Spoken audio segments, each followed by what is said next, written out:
Hey guys, and welcome to a quiet corner of the internet. Tonight, we begin with a trip back to a time of poodle skirts and rebellion to find out what it was really like to be a teenager in the 1950s. The jukebox in the corner is the heart of your social life.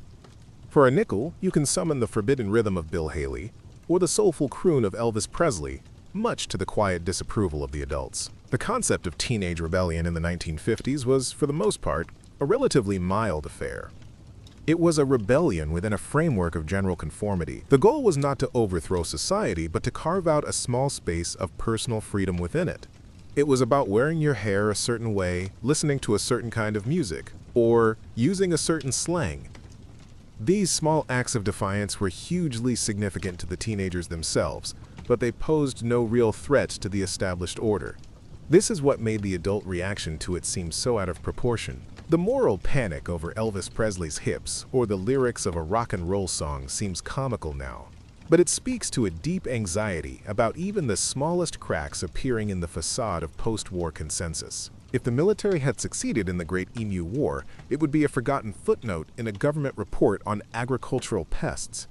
Its failure is what makes it immortal. We are drawn to stories of failure, especially when they involve the powerful being humbled by the seemingly weak. It's the David and Goliath narrative, but with a feathered protagonist. The story satisfies a certain sense of cosmic justice. It's a reminder that no matter how much technology and power we accumulate, the natural world remains unpredictable, complex, and ultimately not entirely under our control. The emus didn't need a strategy. They just needed to be themselves, and that was enough to win the war. Let's delve into the specific design of early forks. The two long, sharp tines were not meant for scooping. They were essentially a more delicate and personal version of a carving fork. The user would spear a piece of meat from a serving platter and convey it to their own plate. Then, they would hold the meat in place with the fork in their left hand while cutting it with a knife in their right. After cutting a bite-sized piece, they would put the fork down and pick up the piece of meat with their fingers or the tip of their knife. The idea of lifting the food to the mouth with the fork itself came much later. The original fork was an assistant, not the main actor in the drama of eating. The very act of collecting and cataloging in the Library of Alexandria changed the nature of knowledge. Before the library, literary works existed in a more fluid state, with many local variations and scribal errors. The Alexandrian scholars, by creating their critical editions, effectively froze the texts into a standard authoritative form. This had both positive and negative consequences. It preserved the great works, but it also ironed out a lot of the regional diversity and folk variations that had existed before. In a sense, they created the concept of a literary canon, a list of official great works, which has been a powerful and controversial idea in Western culture ever since. The automobile was central to the 1950s teenage experience, at least in America. It was a mobile, private space, away from the prying eyes of parents. It was a symbol of freedom, status, and maturity. The culture of cruising, driving slowly up and down a town's main street, was a complex social ritual. It was about seeing and being seen, about showing off your car and yourself, about looking for friends and potential dates. The car was not just a means of transportation, it was the stage on which much of the drama of adolescent life was played out. It was a living room, a dating parlor, and a cocoon of personal identity on four wheels. The story of the Great Emu War has a subtle environmental message. The conflict arose because human agriculture had encroached upon the emus, traditional migration routes and feeding grounds. The farmers saw the emus as invaders, but from an ecological perspective, the emus were simply following their age-old patterns. The fences and wheat fields were the real invaders in their world. The war was a clash between two competing claims to the same land. It's a story that has been repeated all over the world as human settlement expands and comes into conflict with wildlife. The comical nature of the Emu War should not obscure the more serious underlying issue of habitat destruction and the often misguided attempts to manage its consequences. The theological argument against the fork is fascinating. The idea that using it was an insult to God because he gave us fingers seems bizarre to us, but it taps into a powerful idea about what is natural versus what is artificial. For many centuries, there was a deep suspicion of technology that seemed to create an unnecessary barrier between humans and the God-given world. The fork, in this view, was a piece of decadent artifice, a rejection of the simple, honest way of life ordained by God. It represented a kind of prideful separation from the raw materials of existence. To touch one's food was to be grounded and humble. To use a fork was to be aloof and arrogant. One of the most significant losses from the Library of Alexandria might be its medical texts. The scholar Herophilus, working in Alexandria, is known as the, quote, father of anatomy. He and his contemporary Erasistratus were pioneers in the scientific study of the human body, conducting dissections and possibly even vivisections on condemned criminals. They made revolutionary discoveries about the brain, the nervous system, and the circulatory system. Unfortunately, almost all of their writings are lost. After them, a taboo against human dissection took hold for over 1,000 years. It's staggering to think how much more advanced medical science might be today if their work had been preserved and built upon, rather than lost to the sands of time. The fear of juvenile delinquency was a major social panic of the 1950s. The image of the rebellious, leather-clad teenager was a source of great anxiety for the adult world. This fear was fueled by movies like The Wild One and Rebel Without a Cause, and by media reports that often exaggerated the problem. In reality, the vast majority of teenagers were not delinquents. They were law-abiding, school-attending, and generally respectful of authority. But the teenager was a new and unknown quantity, and this newness was easily interpreted as a threat. The panic over delinquency was really a panic over social change, a fear that the younger generation was slipping out of the control of the old one. The decision to send a cinematographer with the soldiers in the Emu War is a wonderful detail. It shows that from the very beginning this was intended to be a public spectacle. The government wanted footage of a decisive, successful operation. They wanted to show the nation that they were taking the farmers' plight seriously and dealing with it effectively. The presence of the camera backfired completely. Instead of capturing a glorious victory, the cinematographer documented a series of embarrassing failures, providing visual evidence of the military's incompetence. It's an early example of the CNN effect, how media coverage can shape the perception and outcome of a conflict, even a very small and silly one. Freedom, when you can get it, smells like gasoline and vinyl seats. The family car is your chariot, a private kingdom on wheels that promises escape to the drive-in movie theater or a quiet, secluded spot. The fork's slow acceptance can be mapped geographically. It spread from its origin point in the Byzantine Empire to Italy, then to France, then to Northern Europe and England, and finally to the Americas. This diffusion pattern follows the major trade and cultural routes of the time. It also shows how cultural influence flowed. For a long time, Italy was seen as the center of sophistication and fashion. The French then took over that role in the 17th and 18th centuries. The English were always a bit more skeptical of these continental fashions. The fork's journey is a map of European cultural power, a small object tracing the shifting centers of influence over centuries. The scholars at the Library of Alexandria were not just passively collecting books, they were actively creating a new kind of text-based culture. By editing, standardizing, and commenting on the works of the past, they were inserting themselves into the conversation. The layout of a scholarly scroll from Alexandria might include the original text in the center, with a wide margin filled with commentary, explanations, and cross-references. This is the ancestor of the modern footnote and the academic paper. They were inventing the tools of critical scholarship, creating a framework for how to read, analyze, and interpret a text that has shaped education and research to this day. The 1950s saw the rise of the suburban high school as the central institution of teenage life. These new, large, consolidated schools brought together thousands of young people, creating a critical mass for the development of a distinct youth culture. The high school was a self-contained world with its own rituals, pep rallies, proms, its own social structures, jocks, nerds, rebels, and its own economy, lunch money, yearbook ads. It was in these hallways and classrooms that the identity of the teenager was forged on a mass scale. It was a social experiment that had never been tried before, and it permanently changed the landscape of American life. Let's consider the perspective of Major Meredith in the Emu War. He was a professional artillery officer, trained in the science of ballistics and the art of modern warfare. He was then given a mission that was completely outside his expertise. He had to adapt his tactics on the fly, trying to apply military principles to a situation that defied them. His reports show a man struggling to make sense of the chaos, to impose a military logic on the unpredictable behavior of animals. There's a certain tragic comic dignity in his efforts. He did not lose the war due to incompetence, but because he was the wrong man with the wrong tools for a uniquely bizarre job. The fork's association with cleanliness is a relatively modern idea. For much of its history, people were not overly concerned with germs in the way we are today. The push for the fork was more about manners and refinement than hygiene. It was about creating distance and avoiding greasy fingers. The scientific understanding of bacteria and disease transmission would come much later and provide a new, powerful argument for the fork and other civilized dining habits. But the initial impulse was social, not sanitary.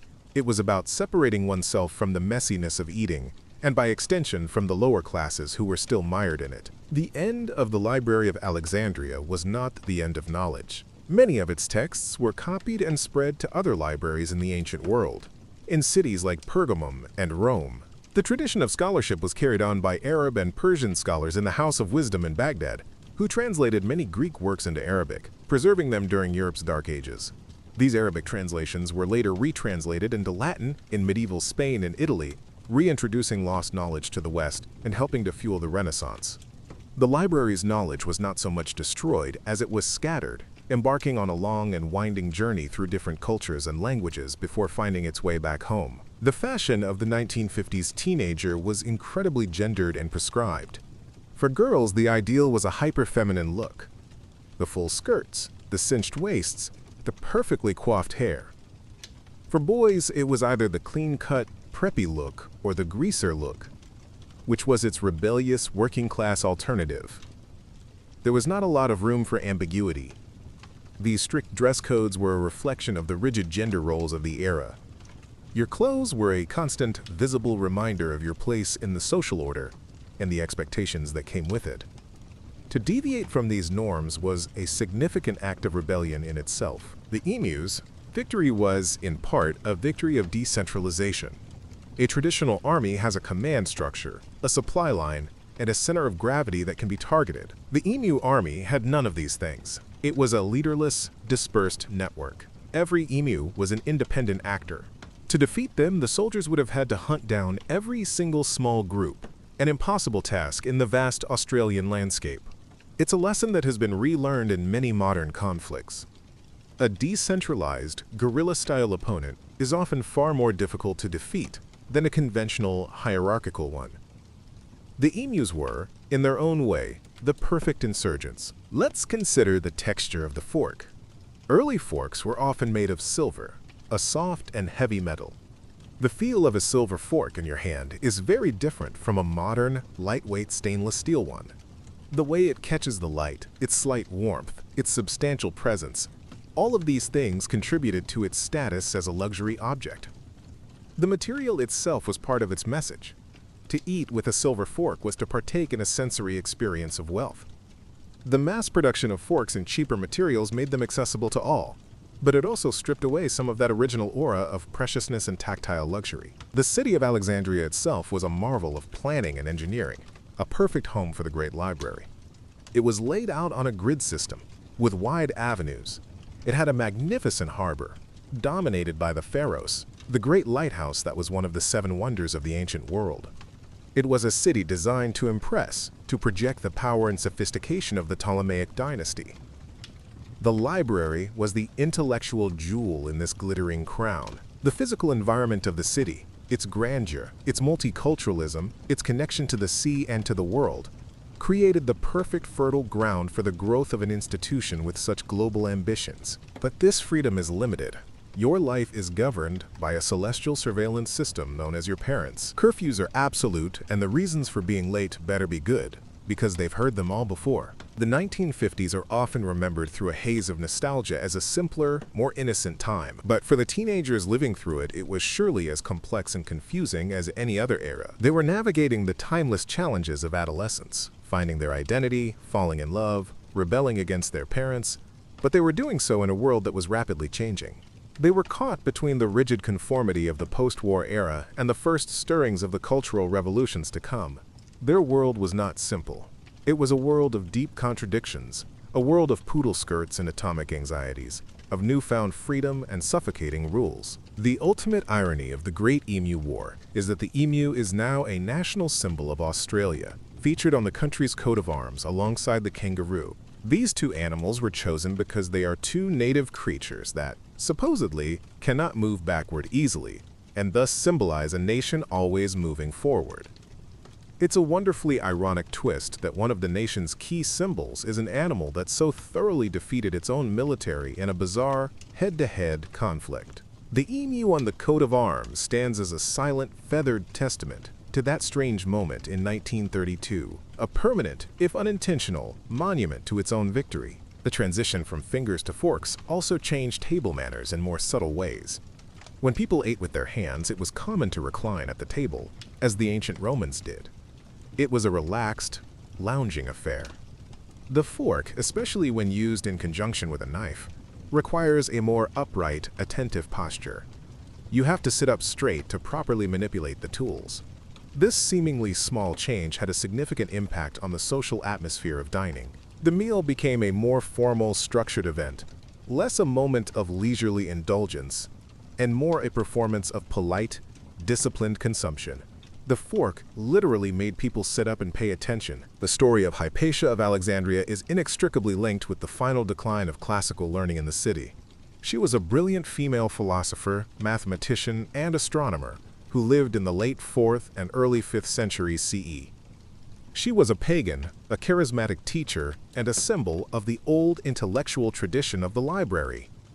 In 415 CE, she was brutally murdered by a mob of Christian fanatics who saw her as a powerful and dangerous symbol of paganism. Her death is often seen as the final, tragic exclamation point on the story of the library's demise. It marked the moment when intellectual debate was replaced by violent intolerance, and the flame of free inquiry that had burned in Alexandria for so long was definitively extinguished. The slang of the 1950s teenager was a secret code, a way of communicating that was opaque to adults. Words like daddy-o, dig it, cat, and square created an exclusive linguistic world. This use of slang is a universal feature of youth culture. It's about building a group identity and setting oneself apart from the previous generation. The specific words change, but the impulse remains the same. The 1950s slang, with its cool, jazzy feel, was the soundtrack to their lives, a way of narrating their world in a language that was all their own. To be in the know was to speak the language, and to speak the language was to belong. One of the lingering questions of the Emu War is what happened to the footage shot by the Fox Movietone cinematographer. Very little of it seems to have survived or been released. It's likely that the military, embarrassed by the failure of the operation, suppressed the film. They had hoped for a propaganda victory, but the camera captured a comedy of errors instead. One can only dream of what that lost footage might contain. The full, unedited spectacle of a truck bouncing across a field, chasing a flock of indifferent birds, a machine gun rattling uselessly. It would be a historical document of immense comedic value, a lost treasure of military bloopers. The modern fork has a surprisingly complex design. The curve of the tines, the balance of the handle, the shape of the space between the tines, all of these are the result of centuries of refinement. The goal is to create a tool that is both an effective spear and an effective scoop, that feels comfortable in the hand, and that is aesthetically pleasing. Industrial designers spend a great deal of time on the ergonomics and aesthetics of cutlery. The fork you use every day is a highly evolved piece of technology, a quiet testament to the long, slow process of trial and error that took it from a sharp, two-pronged weapon to the versatile and elegant tool it is today. The dream of a universal library, as embodied by Alexandria, is a dream of overcoming the limitations of time and space. It's the idea that a person in 3rd century BCE Egypt could read the words of a poet who lived in Greece hundreds of years earlier. It's a dream of creating a conversation that spans generations. By collecting and preserving texts, the librarians of Alexandria were building a bridge across time, allowing the voices of the dead to speak to the living. This is still the fundamental magic of any library. When you open a book, you are stepping into a time machine, entering into a dialogue with a mind from another era. The drive-in movie theater was a uniquely 1950s institution, perfectly suited to a teenage culture built around the automobile. It combined the privacy of the car with the public spectacle of the cinema. It was a place where you could be alone with your date while still being part of a larger social scene. The sound, piped in through a crackly speaker you hung on your window, was notoriously terrible, but that was hardly the point. The drive-in was about the experience, the atmosphere, the freedom. It was a cathedral of teenage life, a place where the rituals of dating, socializing, and growing up were enacted under the flickering glow of a giant screen. The aftermath of the Great Emu War saw a shift in Australian pest control philosophy. The failure of the centralized, military approach led to a greater reliance on more scientific and ecological methods. This included the construction of extensive barrier fences, which proved to be a far more effective, if less dramatic, way of protecting crops. The war was a sharp public lesson in the limits of brute force. It helped to usher in a more nuanced understanding of how to manage the complex relationship between agriculture and native wildlife. The legacy of the war is not just a funny story, but also a contribution to the development of more sustainable land management practices in Australia. The telephone is your lifeline. It's a heavy black rotary device chained to a wall in the hallway by its coiled cord. Privacy is a myth. Every whispered secret is within earshot of your mother pretending to dust. There's a wonderful irony in the fact that the fork, once seen as an unmanly and effeminate object, is now a completely neutral tool used by everyone. This shows how quickly and completely cultural norms can change. What is considered masculine or feminine is not fixed. It is a social construction that shifts over time. The tough, rugged Englishman of the 17th century who mocked the fork-wielding Italian would be shocked to see his modern counterpart using one without a second thought. The fork's journey from a gendered object to a universal one is a small but powerful example of the fluidity of our cultural codes. The library's collection of scrolls was divided into two main locations. The larger collection was in the Mauseon, in the royal palace. A smaller daughter library was housed in the nearby temple of Serapis, the Serapeum. This second library was more accessible to the public. It's likely that the Serapeum library survived the various mishaps that befell the main collection for a longer period. This is why its destruction in 391 CE was so significant. It may have represented the last major remnant of the Great Collection. The image of the library's destruction is therefore a composite, a blend of different events happening to different parts of the institution over a very long period. For a 1950s teenager, the future must have seemed both incredibly bright and deeply terrifying. On the one hand, they were living in a time of unprecedented economic prosperity and technological optimism. The future promised flying cars, picture phones, and endless progress. On the other hand, they were the first generation to grow up entirely under the shadow of the atomic bomb. They practiced duck and cover drills at school and were constantly aware of the threat of nuclear annihilation. This duality, a utopian faith in progress mixed with an apocalyptic fear of destruction, was the defining mood of the era, and it shaped the consciousness of the young people living through it. The emus, tactics in the war, as described by Major Meredith, show a remarkable intelligence and adaptability. His observation that they seem to post sentinels and use flanking maneuvers is particularly striking. While he may have been anthropomorphizing their behavior to some extent to explain his own failures, it's also true that many animal species display complex social behaviors and coordinated group actions when faced with a threat. The emus were not just running randomly. They were reacting to the threat in a way that maximized their collective survival.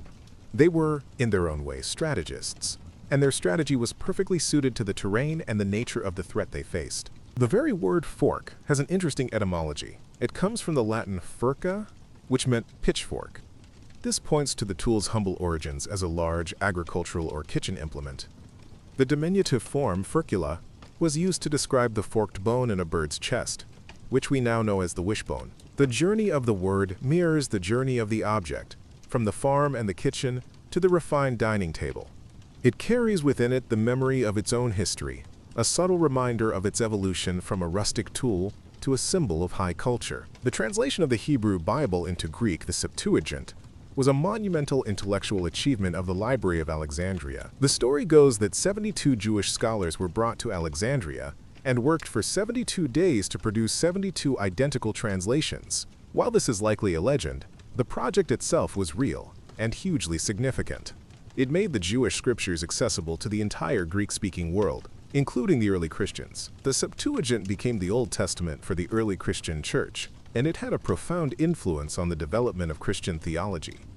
It was a product of the library's unique cross-cultural environment, and it changed the religious history of the world. Let's consider the role of conformity in the 1950s teenage world. While we often focus on the rebels, the reality for most was a powerful pressure to fit in. This was the era of the organization man and the man in the gray flannel suit. The suburbs, with their identical houses, were designed to foster a sense of community through sameness. Teenagers felt this pressure intensely. Wearing the right clothes, liking the right music, and having the right opinions were crucial for social survival. The fear of being labeled a square or an oddball was a powerful motivating force. The rebellion that did exist was all the more significant because it took place against this backdrop of immense social pressure. It's worth noting that the Australian government's decision to provide military aid for the Emu War was partly influenced by the fact that the farmers were war veterans. There was a sense of obligation to these men, who had been settled on marginal land as part of a post-World War I soldier settlement scheme. The scheme itself was poorly planned, and many of the farms were failing. The emu plague was the final straw. The government's intervention can be seen as a belated and misguided attempt to make good on its promises to the veterans. It was a gesture of support, albeit one that turned out to be completely ineffective and embarrassing for all involved. The fork helped to create the modern concept of a place setting. Before the fork, a diner might have a knife, a spoon, and a trencher, a thick slice of stale bread that served as a plate. The arrival of the fork, along with the individual plate and glass, led to the development of the complex, ordered arrangement of cutlery, crockery, and glassware that we know today. This created a personal dining space for each individual, a small territory that was theirs alone. The table became a grid, a reflection of a more ordered and individualized society. The fork was a key player in this transformation of the communal feasting board into the modern dinner table.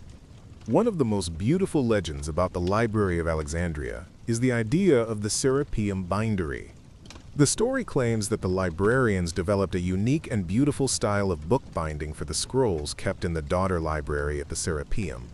While there is little direct evidence for this, the legend speaks to the idea that the library was not just a place of intellectual content, but also a center of artistry and craftsmanship. The scrolls were not just containers of information. They were beautiful objects in their own right, carefully prepared, written in elegant script, and stored with reverence. The pursuit of knowledge was intertwined with the pursuit of beauty. Going on a date is a formal affair. It involves asking a girl's father for permission and a complex ritual of social etiquette. It's both terrifying and thrilling, a high-wire act of politeness and nervous chemistry. The high school prom is a quintessential 1950s teenage ritual that has endured to this day.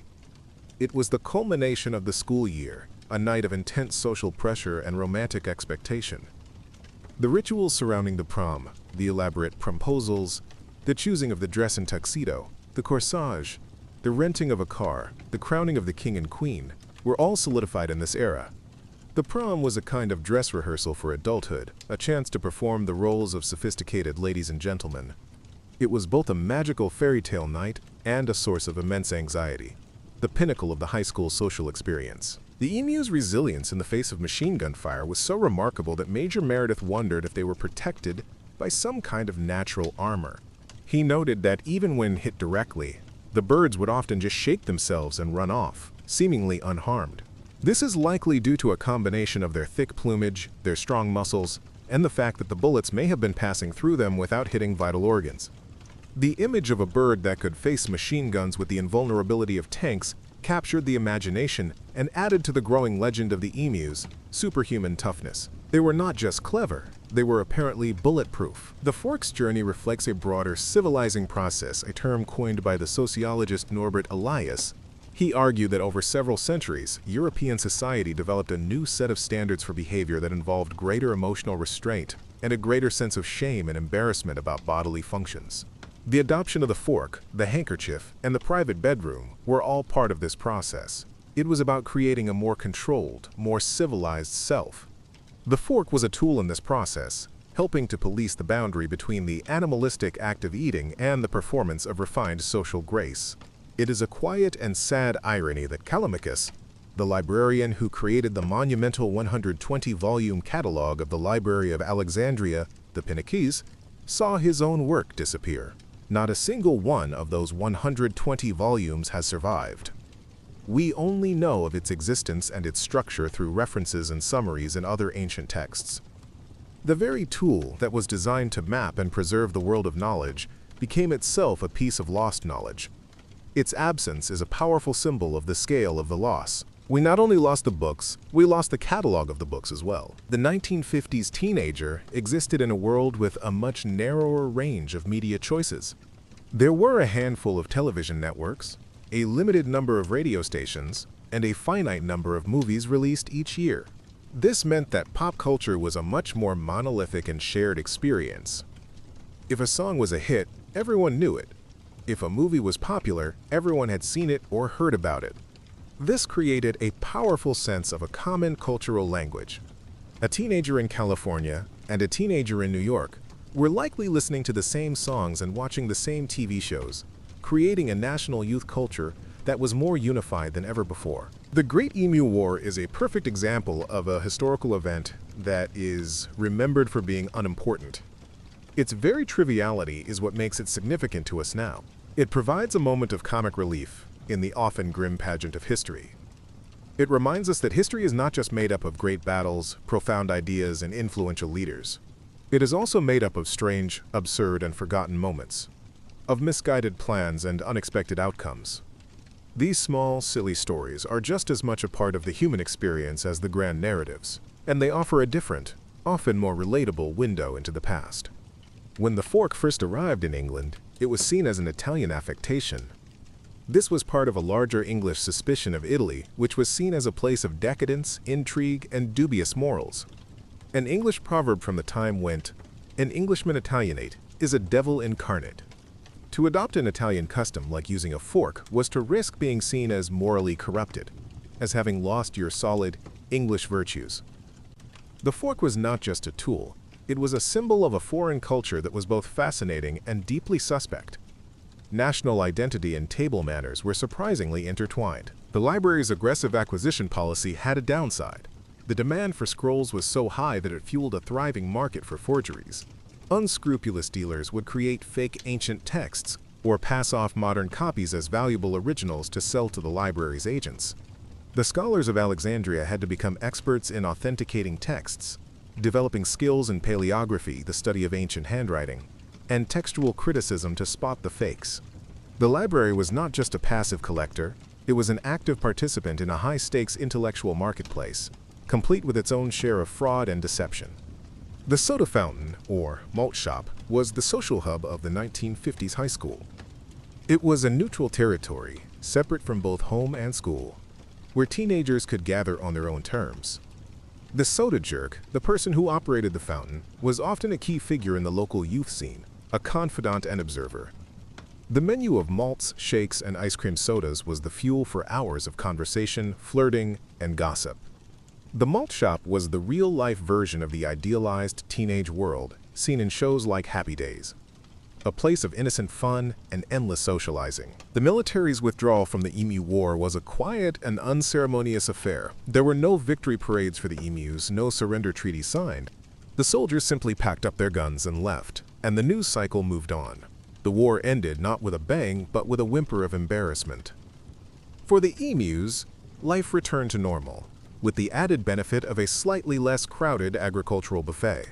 The conflict simply fizzled out, leaving behind a strange and amusing story that would slowly percolate through history, waiting to be rediscovered by future generations as one of the most wonderfully pointless wars ever waged. For girls, the poodle skirt is a marvel of engineering, a felt circle that demands a certain way of walking, of sitting, of existing. It's paired with saddle shoes and meticulously cuffed socks. It is your armor. The fork's rise was part of a larger trend of specialization in tools. In the Middle Ages, the knife was a multi-purpose tool. By the 19th century, society had embraced the idea that there should be a unique, specially designed instrument for every possible task. This is the mindset that gave us the oyster fork, the fish knife, and the grape scissors. It reflects a worldview that values precision, order, and efficiency. The simple, all-purpose tool of the past was replaced by a whole suite of specialized gadgets. The fork was the vanguard of this movement. the first step in the long march towards the bewilderingly specific contents of a modern silverware drawer. The intellectual culture of the Library of Alexandria was fiercely competitive and often quite vicious. The scholars who worked there were known for their sharp tongues and their brutal literary takedowns of their rivals. The poet Apollonius of Rhodes and his former teacher Callimachus, for example, engaged in a famous and nasty literary feud that played out in their poetry. This was not a tranquil community of gentle scholars.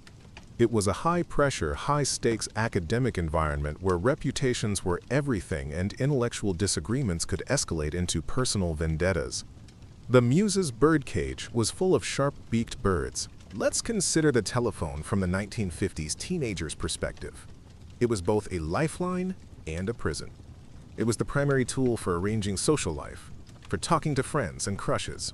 But the party line system, where multiple households shared a single phone line, meant that your conversations could be, and often were, listened to by your neighbors. The phone's fixed location in a central part of the house, like the kitchen or hallway, meant that privacy was non-existent. Every call was a semi-public performance. The desire for a private conversation was a constant and often frustrated teenage yearning. The Great Emu War highlights the disconnect that can happen between policymakers in a capital city and the people living on the ground. The decision-makers in Canberra who approved the military intervention likely had no real understanding of the vastness of the Australian outback, the nature of emus, or the practical realities of the situation. They saw a problem and applied a solution that made sense on paper, in a committee room. The result was a fiasco. It's a timeless story of bureaucratic overreach and the failure of centralized planning to deal with a complex local problem. The fork's journey can be seen as a process of taming. It tamed the act of eating, making it cleaner and more orderly. It also, in a way, tamed the diner, forcing them into a more upright, controlled posture and a more mannered set of behaviors. The fork is a tool of discipline. It imposes a set of rules on an otherwise primal act. Its adoption reflects a culture that is increasingly interested in self-control, in mastering one's own impulses and presenting a polished, civilized exterior to the world. The fork is a small but powerful symbol of the victory of etiquette over appetite. The destruction of knowledge in Alexandria was not limited to pagan texts. As Christian theology became more dogmatic, different Christian groups began to persecute each other, and the writings of heretical Christian sects were also systematically destroyed.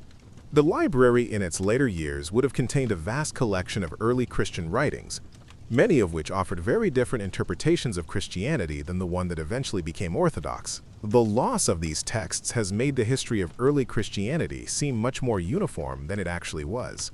We lost not only the pagan counter-narrative, but also the diversity of voices within the early Christian world itself. Going steady was a key social institution for 1950s teenagers.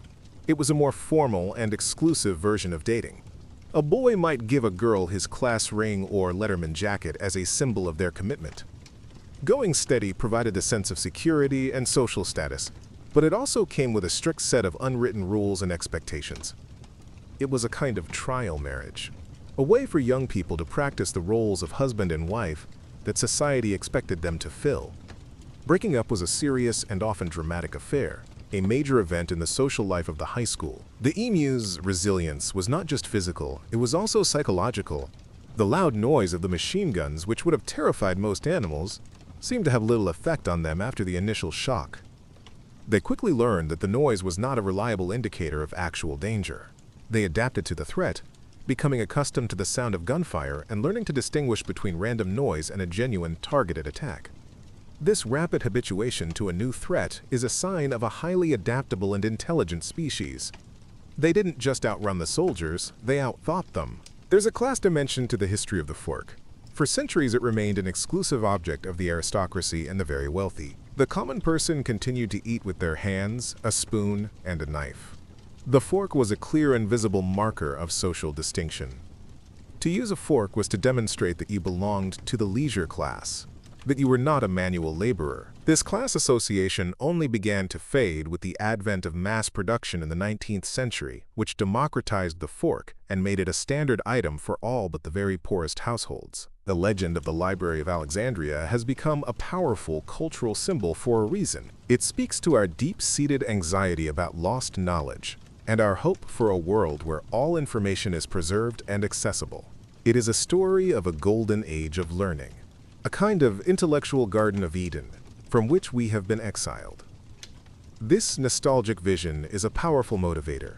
It inspires us to build new libraries, to digitize old texts, and to support the institutions of learning that are the modern heirs of the Alexandrian dream.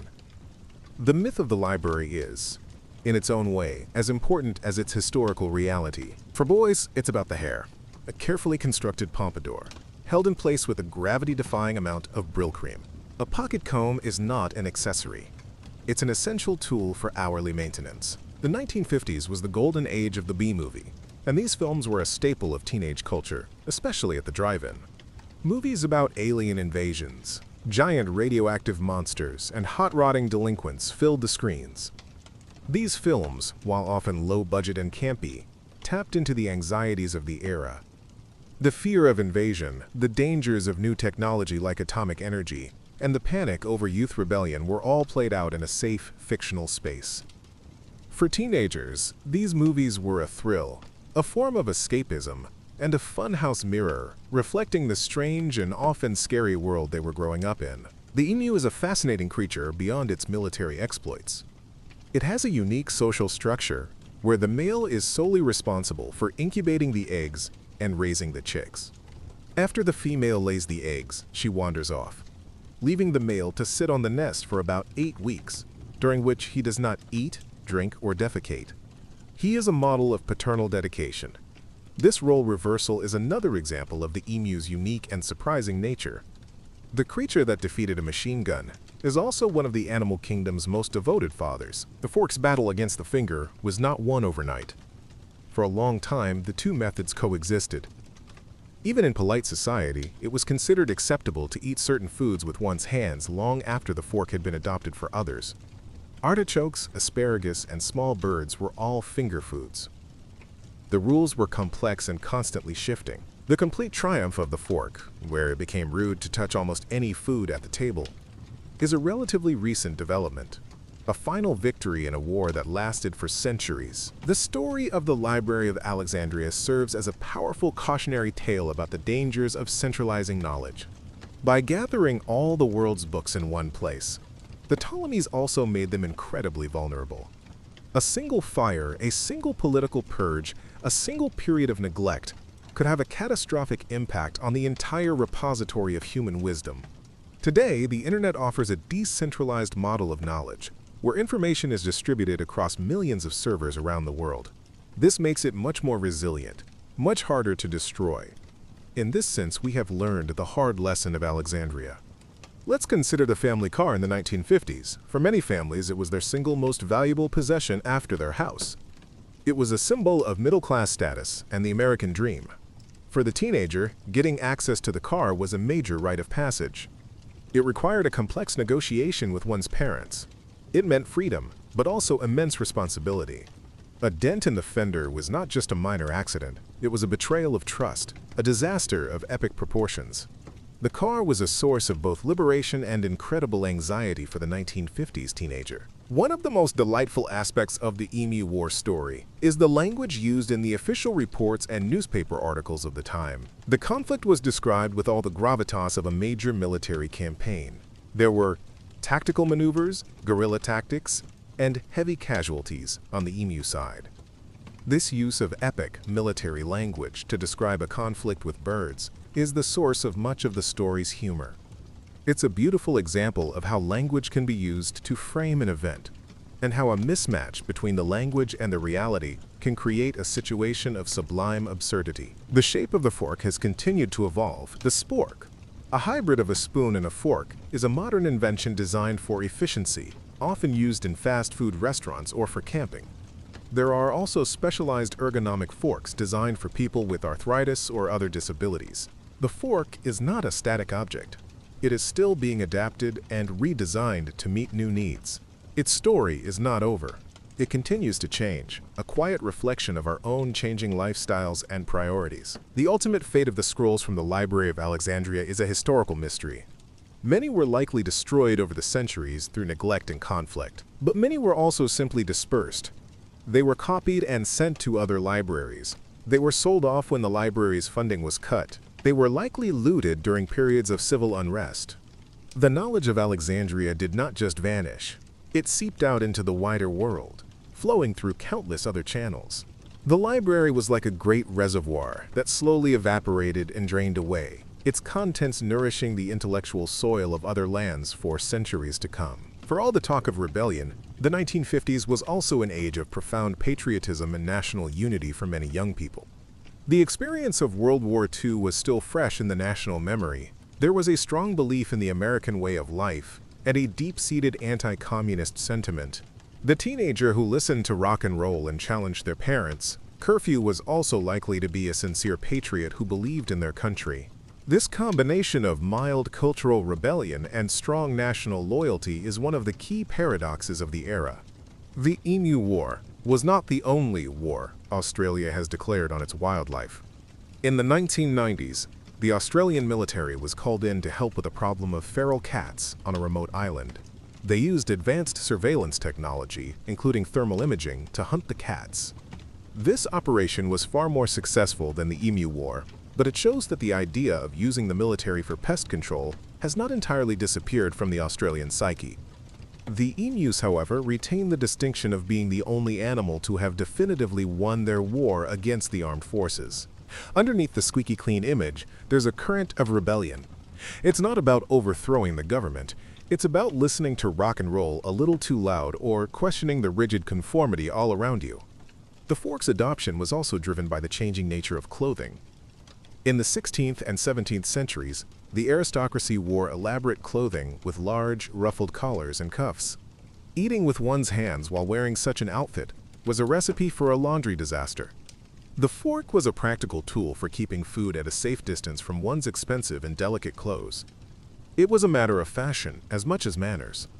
The need to protect one's ruff from gravy was a powerful incentive to adopt this new, cleaner way of eating. The myth of the library's single, fiery destruction by Caesar or the Arabs is so persistent because it's a more satisfying story. It gives us a clear villain and a dramatic, cinematic event. The truth: that the library died a slow, complicated death from 1,000 cuts over many centuries is more messy and less emotionally resonant. It's a story of bureaucratic neglect, budget cuts, and shifting cultural priorities. It's a much more mundane and realistic story, and perhaps for that reason, a more chilling one. It's easier to guard against a single great fire than it is to fight against the slow, creeping tide of indifference. The high school dance, or sock hop, was another central feature of 1950s teenage life. These were often held in the school gymnasium, and teenagers had to take off their hard-soled shoes to protect the wooden floor. Hence the name sock hop. The sock hop was a highly ritualized mating dance. Boys stood on one side of the gym, girls on the other. A boy had to summon the courage to walk across that terrifying open space and ask a girl to dance. The music was a mix of fast rock and roll numbers and slow romantic ballads, each providing a different opportunity for social interaction. The failure of the Emu War had a lasting impact on the reputation of the Lewis gun. This was a weapon that had served with distinction in World War I, but its failure against the emus became a source of jokes. The gun that had faced down the German army was no match for a flock of birds. It was an ignominious final chapter in the weapons service history. The story became a piece of military folklore, a cautionary tale about the importance of choosing the right tool for the job, and the hubris of assuming that a weapon that is effective in one context will be effective in all of them. The way we hold a fork is a learned behavior that is deeply ingrained from a young age. Trying to eat with your non-dominant hand or to switch from the American to the continental style feels incredibly awkward. This demonstrates how powerfully our culture shapes our most basic physical movements. Our table manners are not natural. They are a highly specific and culturally conditioned set of skills that we have practiced so often they have become second nature. The fork is an extension of our hand, but only because we have spent years training our hands to use it. The legacy of the Library of Alexandria is a double-edged sword. It created a canon of great books, which helped to preserve them, but by anointing certain texts as classics, it may have inadvertently condemned others to neglect and oblivion. The works that didn't make it onto the Alexandrian A-list were less likely to be copied, less likely to be studied, and therefore less likely to survive. The library was a gatekeeper of culture, and like all gatekeepers, its choices had a profound and lasting impact on what was allowed to pass through to future generations. The rise of the teenager in the 1950s was also a story about the changing family structure. The post-war nuclear family, with its stay-at-home mother and commuting father, created a new kind of home life. The focus on child-rearing was intense. This created a generation of young people who were, in many ways, more sheltered and protected than any before them. The teenager could only exist because society had created an extended period of protected dependency between childhood and the full responsibilities of adulthood. It was a luxury afforded by an age of prosperity. The emus' victory was not a conscious one. They were not fighting a war, they were trying to find food and survive. Their success was an accidental byproduct of their natural instincts. This makes the story even more poignant and absurd. The Australian military was engaged in a full-blown, intentional military operation with strategies and objectives. The emus were just being emus. The fact that just being an emu was a more successful strategy than waging a modern military campaign is the beautiful, Zen-like punchline at the heart of the Great Emu War. Let's consider the sound of the fork. The clink of a fork against a ceramic plate is one of the signature sounds of a meal. It's a sound that would have been completely absent from most dining tables for most of human history. The soundscape of dining has changed, along with the tools. The boisterous, noisy, hands-on medieval feast would have sounded very different from the quieter, more restrained clatter of a modern dinner party. The fork introduced its own music to the meal, a subtle percussion of metal on china that we now associate with the act of eating itself. The dream of the Universal Library is still with us, but it has taken a new form. Projects like Google Books and the Internet Archive are modern attempts to achieve the Alexandrian goal of digitizing and making accessible all the world's books. These projects face their own challenges: copyright laws, the fragility of digital data, the sheer volume of material. But the ambition is the same: to create a single, searchable repository of human knowledge. The librarians of Alexandria, with their papyrus scrolls and their handwritten catalogs, would likely be both astonished and deeply impressed by their modern digital descendants. You read Mad Magazine in secret, laughing at its subversiveness. You watch James Dean in Rebel Without a Cause, and feel a profound sense of being understood, even if you can't quite articulate why. The 1950s teenager was the first to experience the full force of television as a cultural medium. Shows like American Bandstand became hugely influential, shaping teenage fashion, dance moves, and musical tastes on a national scale. American Bandstand was a daily window into what was cool. It created a national conversation about pop music and youth culture. For a teenager in a small town, it was a connection to a larger, more exciting world. Television helped to accelerate the spread of trends and to create the unified coast-to-coast youth culture that defined the era. The Great Emu War is a story that defies easy categorization. It's not really military history, it's not really environmental history, and it's not really political history. It's a little bit of all three, mixed with a large dose of absurdist comedy. This is why it's so appealing. It doesn't fit neatly into any of the boxes we use to organize the past. It's an outlier, a historical oddity. And it's in these oddities, these stories that fall through the cracks of conventional history, that we often find the most interesting and human truths about the past. The fork's journey is a story about the transmission of ideas. An idea that it is better to eat with a tool than with one's hands was born in one culture and then slowly spread to others. This process was not smooth or inevitable. It was met with resistance, mockery, and misunderstanding. The idea had to be adapted and modified, the addition of more tines the curve, to become successful. It's a perfect case study in how cultural innovation happens. It's a slow, messy, and often irrational process, driven by a complex mix of practical needs, social aspirations, and pure historical accident. The scholars of Alexandria were, in a sense, the first true nerds. They were a community of people defined by their intense, obsessive passion for knowledge. They argued about the correct placement of a comma in Homer They dedicated their lives to obscure mathematical problems. They spent years cataloging scrolls. They were celebrated for their intellect, but also mocked for their social awkwardness and their removal from real life. The figure of the brilliant but socially inept academic is a stereotype that has its roots in the Muses' birdcage in ancient Alexandria. The relationship between the 1950s teenager and their parents was defined by a new kind of ego, aegison, axioms. Previous generations had often followed directly in their parents' footsteps, but the rapid social and technological changes of the post-war era created a world for teenagers that was fundamentally different from the one their parents had grown up in. The music, the slang, the social customs, it all seemed alien to the older generation. This led to a sense of mutual misunderstanding, a feeling on both sides that they were speaking a different language.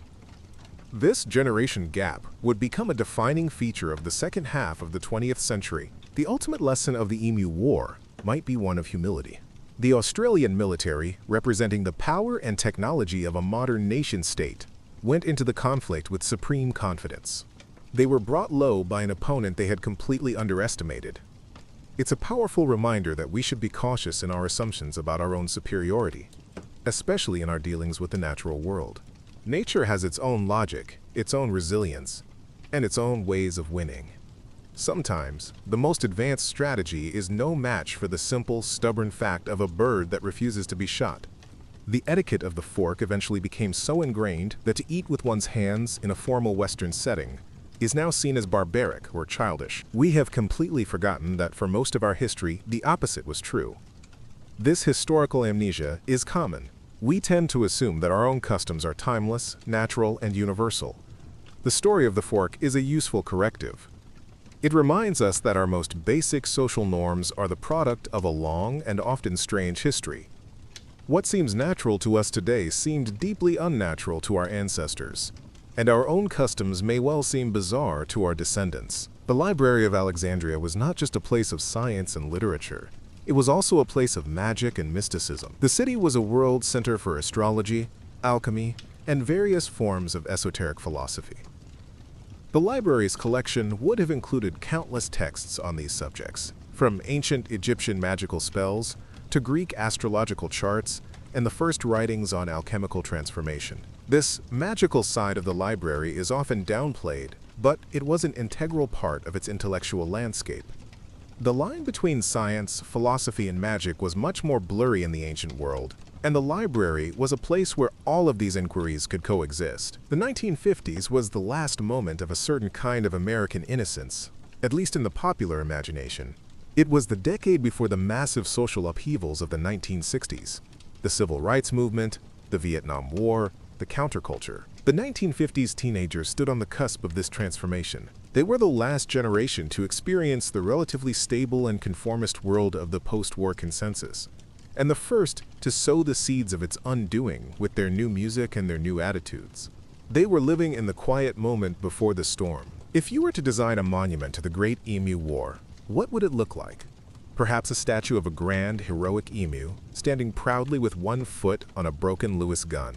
Or maybe a more abstract sculpture, representing the chaos and futility of the conflict. It's a fun thought experiment, but it highlights the absurdity of the event. It's a war that is best commemorated not with a stone monument, but with a well-told story. A story that continues to be passed down, provoking laughter and a little bit of wonder at the strangeness of the past. Being a teenager in the 1950s is to live in a paradox. You are the center of a new marketing universe, yet you are constantly told to be quiet and respect your elders. You are the future, but you are expected to act just like the past. The triumph of the fork was never total. The spoon, its ancient and humble companion, has always held its ground. The spoon is for liquids, the fork for solids. They are a perfect partnership, a yin and yang of cutlery. And the knife, though its role has changed, remains essential for cutting.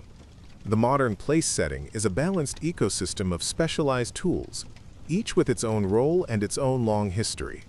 The fork may be the most controversial and interesting of the three, but it is part of a team a harmonious trio that has made our dining experience what it is today. The memory of the Library of Alexandria is a powerful symbol in our ongoing debates about funding for the arts and humanities. The story serves as a reminder of what a society can achieve when it chooses to invest in knowledge and culture for its own sake. The Ptolemies funded the library because they believed that intellectual and cultural capital was a form of power, a way to establish their dynasty's prestige.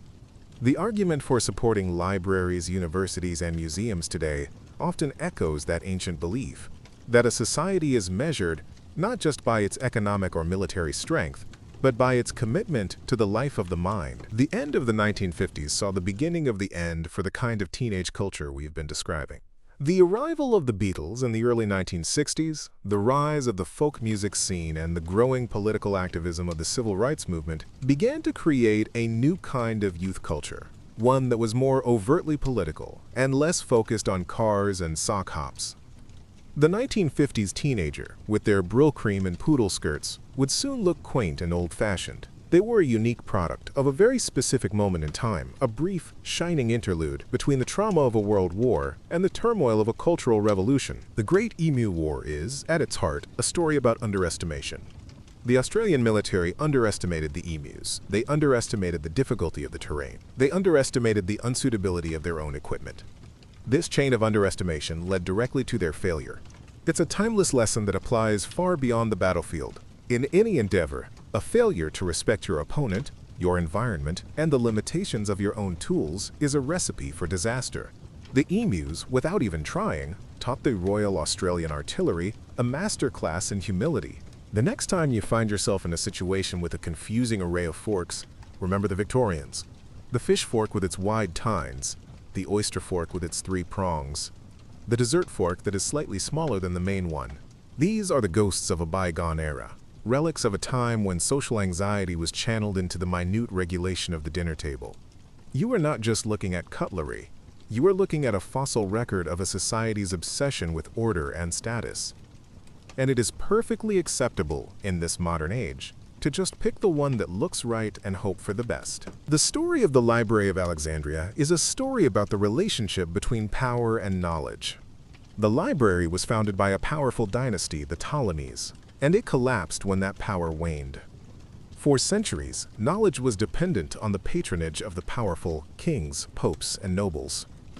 The idea of knowledge as a public good, accessible to all, is a relatively recent and radical one. The library was a state-sponsored project designed to bring glory to the state. The modern public library is a democratic institution designed to empower the individual citizen. The dream is the same, but the political philosophy behind it has been turned upside down. The world of the 1950s teenager was intensely local. Social life revolved around the high school, the diner, the drive-in. Your world was your town. While national media created a shared culture, the day-to-day experience of being a teenager was defined by your immediate geographical surroundings. This gave life a certain density and focus. Your reputation, your friendships, your rivalries, all played out on a small, contained stage where everyone knew everyone else. This could be comforting, but it could also be suffocating. There was no escaping your own social world, for better or for worse. There is a certain beauty in the sheer absurdity of the Great Emu War. It feels like something out of a surrealist painting or a Monty Python sketch. History is often presented as a serious and logical progression of events, but the Emu War reminds us that the past is also full of randomness, irrationality, and pure, unadulterated silliness. It's important to remember this. It makes history feel less like a dry, academic subject, and more like the weird, unpredictable, and often hilarious story of humanity that it actually is. The fork is a silent testament to the fact that culture is not static. It is constantly evolving, borrowing, and adapting. The fork's journey from the Byzantine court to the modern dinner table is a story of globalization in slow motion. It shows how an object, an idea, or a custom can travel across continents, changing and being changed by every new culture it encounters. Our lives are filled with objects like the fork, things whose origins and complex histories we have forgotten. They are quiet reminders that we are all part of a long, interconnected story of human exchange. We should be careful not to over-romanticize the Library of Alexandria. It was a place of incredible intellectual achievement, but it was also an elite institution built on the wealth of an imperial, slave-owning state. The scholars were a tiny, privileged minority. The vast majority of people in Egypt and across the ancient world were illiterate and would have had no access to the library's treasures. It was a beacon of knowledge, but its light shone for only a very few. This doesn't diminish its achievements, but it places them in a more realistic and complex social context. So before you get too comfortable, maybe take a moment to like the video and subscribe, but only if you genuinely enjoy what I do here. It's a quiet and easy way to show your support.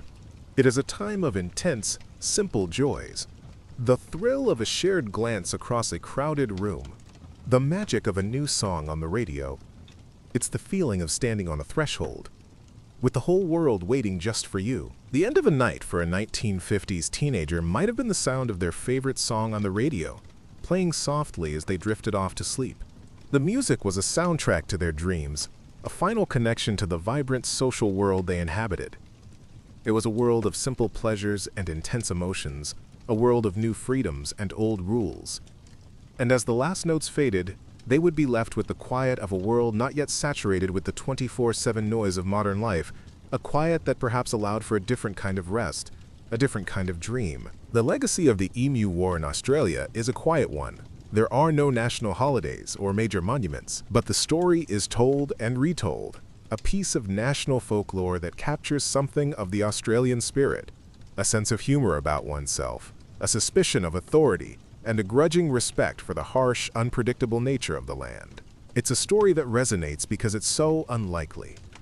It's a reminder that in the grand, sweeping history of a nation, there is always room for a small, strange story about a few soldiers, a lot of birds, and a war that was lost before it even began. The next time you set the table, consider the Forks Silent Rebellion. For centuries, it was an outsider, a symbol of everything that was foreign, decadent, and wrong. It was condemned by saints and mocked by wits, but it persisted. It waited patiently, slowly winning converts, until one day it was no longer the rebel, but the establishment. It's a story of how the radical can become the mundane, how the unacceptable can become the expected.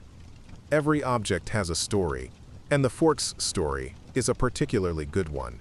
It's a story of scandal, social climbing, and eventual, total victory. The dream of the Library of Alexandria is ultimately a dream of immortality. The Ptolemies and the scholars knew that empires fall and cities crumble, but they believed that knowledge, if preserved, could last forever. They were trying to build something that would outlast them, something that would speak to future generations. In this, they were both right and wrong. The physical library is gone, but the idea of the library, the knowledge it helped to preserve and create, has indeed achieved a kind of immortality. It lives on in our books, in our science, in our very way of thinking. The ghost of the library is still with us. The 1950s teenager, for all their apparent rebellion, was also part of a generation that deeply valued community and belonging. The cliques in high school, the car clubs, the social groups that gathered at the diner. All of these were about finding your tribe. In a world that could feel large and impersonal, these small groups provided a sense of identity and security.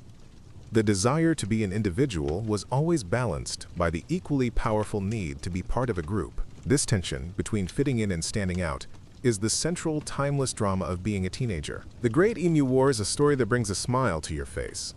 It's a gentle, harmless piece of history. There are no real villains, no tragic losses of human life. It's a conflict where you can, without any guilt, root for both sides. You can sympathize with the desperate farmers and the hapless soldiers, and at the same time, you can cheer for the magnificent, resilient, and ultimately victorious emus. It's a story that is, in the best possible way, completely and utterly pointless, and that is precisely what makes it such a perfect and enduring tale. A fork represents a tiny, daily act of civilization. It's a small piece of technology that allows us to mediate our relationship with our food, to bring a little bit of order and grace to the primal act of satisfying our hunger. It's easy to take it for granted, but its long and difficult journey to our tables is a testament to the slow, often painstaking process by which we build our cultures. It's a reminder that civilization is not just about grand monuments and great ideas. It's also about the small, everyday objects that shape our lives in quiet but profound ways. The Library of Alexandria was a brave attempt to defy entropy, to fight against the natural tendency of things to fall apart and be forgotten. It was a testament to the human desire to hold on to knowledge, to build something permanent in a world of decay. It failed, as all such attempts eventually must. But the nobility of the effort is what we remember. The dream of a complete and permanent archive of human wisdom is a beautiful one, and the fact that it is ultimately impossible does not make it any less worth pursuing. The story of the library is a story of a magnificent, heroic failure. Imagine the quiet of a suburban street in the 1950s after curfew. The houses are dark, the cars are parked, the teenagers are, for the most part, safely in their beds. It's a silence born of conformity and a shared set of rules. But in that silence there are 1,000 small rebellions. A radio playing softly under a pillow, a diary being written by flashlight, a dream of a different kind of life. The quiet of the 1950s was not an empty quiet. It was filled with the unspoken hopes, fears, and yearnings of a generation on the brink of changing the world. The Emu War serves as a wonderful historical palate cleanser. It's a story that is free from the weight and complexity of most historical events. It's light, it's funny, and it has a happy ending, at least for the emus. It's a reminder that the past is not always a heavy burden. Sometimes, it's a source of pure, uncomplicated amusement. And in a world full of difficult and challenging histories, a simple story about a man with a machine gun being outsmarted by a bird is a very welcome thing indeed. And now, let's leave the sock hops and drive-ins behind and travel to a different time and a much different conflict. We're heading to the vast, sun-scorched plains of Western Australia in 1932. The world is in the grip of the Great Depression, and for the farmers here, life is already a struggle. These men are veterans of the Great War, promised fertile land and a new life by the government. But the land is hard, the economy is collapsing, and as if that weren't enough, a new enemy has appeared on the horizon. An enemy that is large, fast, and surprisingly resilient. An enemy of feathers and fury, the emu. It was the beginning of one of history's most peculiar conflicts, a moment when a national military declared war on a flightless bird. Our relationship with the fork is now so automatic that we barely notice it. It has become an extension of our body, a tool we use with unconscious competence. But every now and then, it's worth taking a moment to notice it, to feel its weight in your hand, to appreciate its simple, elegant design.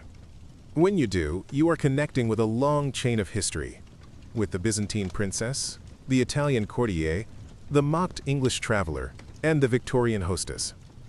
You are holding a piece of their world in yours. The destruction of the Library of Alexandria is a lesson in the importance of decentralization. In the digital age, we have learned this lesson well. Information is now copied and mirrored on servers all over the world. The destruction of a single data center, while catastrophic, would not destroy the knowledge itself. This distributed, redundant model is the ultimate safeguard against the kind of catastrophic loss that Alexandria represents. We have, in a sense, built a global, virtual library of Alexandria, one that is far more resilient and far harder to burn. The 1950s teenager was a pioneer. They were the first generation to grow up with a distinct, mass-marketed youth culture. They were the first to have their own music, their own fashions, and their own slang on a national scale. They were navigating a new social landscape without a map. They had to figure out the rules of this new world on their own. In their own small, everyday ways, they were explorers, charting the strange new territory of modern adolescence. The image of the emu scattering in all directions, rendering the machine gun useless, is a powerful metaphor. It speaks to the idea that some problems cannot be solved with a single, powerful, top-down solution. Some problems are too complex, too dispersed, too chaotic. They require a different kind of thinking, a more flexible, adaptive, and localized approach. The emus didn't just win a war. They taught a profound lesson in strategy, a lesson that has applications far beyond the dusty plains of Western Australia. The fork is a divider. It separates us from our food. It separates one diner's space from another, and it separates different types of food on the plate. It is a tool of order and categorization. This reflects a particularly Western way of thinking, a desire to analyze, to break things down into their component parts, to keep everything in its proper box.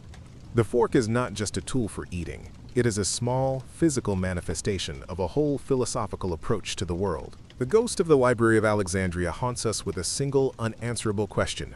What if? What if the library had survived? What if the scientific knowledge of the ancient world had been built upon continuously, instead of being lost and rediscovered? Would we have had an industrial revolution in the Roman Empire? Would we have reached the moon 1,000 years earlier? We can never know. But the question itself is a powerful one. It reminds us of the profound impact that the preservation or loss of knowledge can have on the course of human history. The world of the 1950s teenager was the last gasp of a pre-digital age. It was a world of tangible media, vinyl records, glossy magazines, printed photographs. These objects had a physical presence, a texture, a smell. They could be held, collected, traded, and treasured. This physicality gave culture a certain weight and permanence. A record collection was a carefully curated museum of the self. Today's digital culture, for all its convenience, lacks some of that tactile reality. The 1950s teenager lived in a world you could touch. The Great Emu War is a story that is almost too perfect. It has a clear narrative arc, a cast of memorable characters, including the emus, and a satisfyingly ironic conclusion. It feels less like a real historical event and more like a fable or a tall tale. But it is true, and this is what makes it so wonderful. It's a reminder that sometimes reality is more absurd and more entertaining than any fiction we could invent. The past is full of these strange, true stories, waiting to be discovered. The fork is a humble object, but it is a powerful symbol. It represents refinement, order, and the long, slow process of cultural change. It tells the story of how a society's values and anxieties can be expressed in the most mundane of objects. It is a reminder that history is not just about kings and battles. It is also about the small, quiet revolutions that happen at the dinner table. So the next time you pick up a fork, give it a little nod of respect. It's been through a lot to get to you. The fading of the Library of Alexandria was a quiet tragedy. It wasn't a single, loud explosion, but a slow, creeping silence. The sound of scholars debating in the halls grew fainter. The scratching of pens copying scrolls grew less frequent. The light of inquiry that had burned so brightly for centuries slowly dimmed, until one day it went out altogether. It's a reminder that the most precious things in the world are often lost not in a great cataclysm, but through a slow, quiet process of neglect. The problem was one of sheer numbers. After their breeding season, an estimated 20,000 emus began their annual migration, moving from the inland regions toward the coast. Unfortunately, the newly developed wheat farms in the Campion district of Western Australia were directly in their path. For the emus, these farms were a paradise, an all-you-can-eat buffet of fresh crops and readily available water. They descended upon the farmlands like a feathered plague, trampling crops and tearing down the flimsy rabbit-proof fences that were the farmers' main line of defense. The damage was catastrophic. These were men already on the brink, and the emu invasion threatened to push them over the edge into total ruin. They were desperate, and their desperation would lead to a very unusual request for aid. The 1950s teenage experience, as we've explored it, was a unique cultural moment. A perfect storm of post-war prosperity, new mass media, and the demographic bulge of the baby boom. It created a world that was both deeply conformist and fizzing with the energy of a new, rebellious youth culture. It was an age of contradictions, a world of black and white television that contained a universe of vibrant teenage color. And as that world fades into the past, it becomes a kind of historical dreamscape, a place we can visit to understand the roots of our own time. The story of the Great Emu War ends with the quiet triumph of the emus. They didn't have to do anything special, they just had to endure. They weathered the storm of military intervention and then went back to their lives. There is a profound and calming lesson in their victory. It's a lesson about resilience, about the power of simply continuing to be yourself in the face of a challenge you don't understand. The emus won by not playing the game, a strategy that is often wiser than we realize. And so, from the scandalous fork, we learn that even the most normal things were once strange. From the teenage dream of the 1950s, we see how quickly our worlds can change. And from the great library, we are reminded of the precious, fragile nature of the knowledge we hold. Each story is a small thread in the vast, tangled tapestry of the past. They are stories of failure and triumph, of the absurd and the profound, of the things we have lost and the things that have, against all odds, endured. The Library of Alexandria was a testament to the power of a single, audacious idea. The idea that all knowledge, from all cultures, could and should be gathered in one place for the betterment of humankind. It was a profoundly optimistic and humanistic vision. Even in its failure, that vision continues to inspire us. It is the dream that fuels every library, every university, and every quiet act of learning. It is the belief that in the end, our curiosity is more powerful than our ignorance, and our desire to connect is stronger than our impulse to destroy. As we leave these stories behind, perhaps we can take with us a sense of the quiet wonder that history can provide. It's not always about dates and facts. It's about empathy. It's about trying to imagine what it was like to be a person in another time, facing a different world with the same human heart. It's about finding the humor, the tragedy, and the beauty in the long, strange, and endlessly fascinating story of us. It's a story that is still being written, every single day. The night has settled in now. The stories are over. The sounds of the past have faded, leaving only the quiet of the present moment.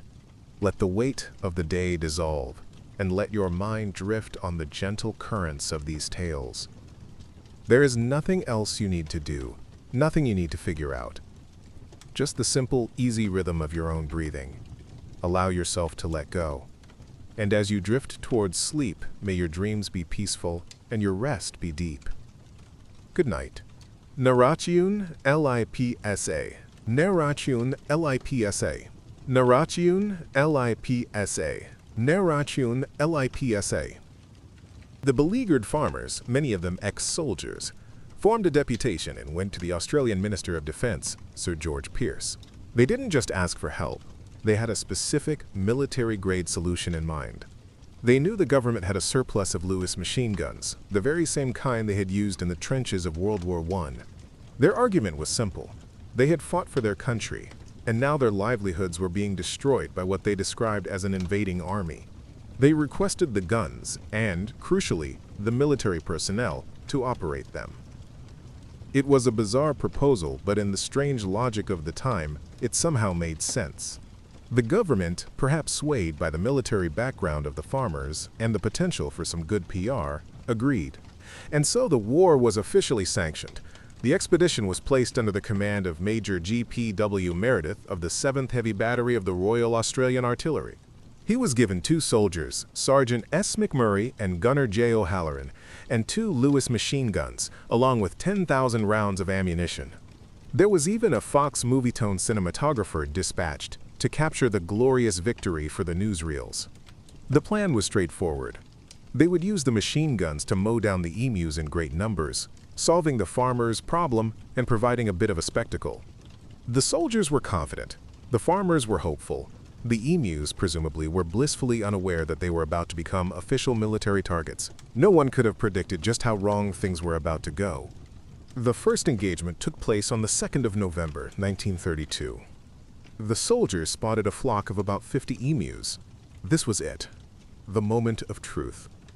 The men set up their Lewis gun, took careful aim, and waited for the birds to get into range. The plan was to let them get close and then unleash a devastating barrage. However, the emus proved to be surprisingly clever targets. They didn't cluster together in a convenient, mow-downable mass. Instead, they split into small groups, running erratically in all directions. The machine gun, designed to suppress enemy infantry, was shockingly ineffective against these nimble, unpredictable birds.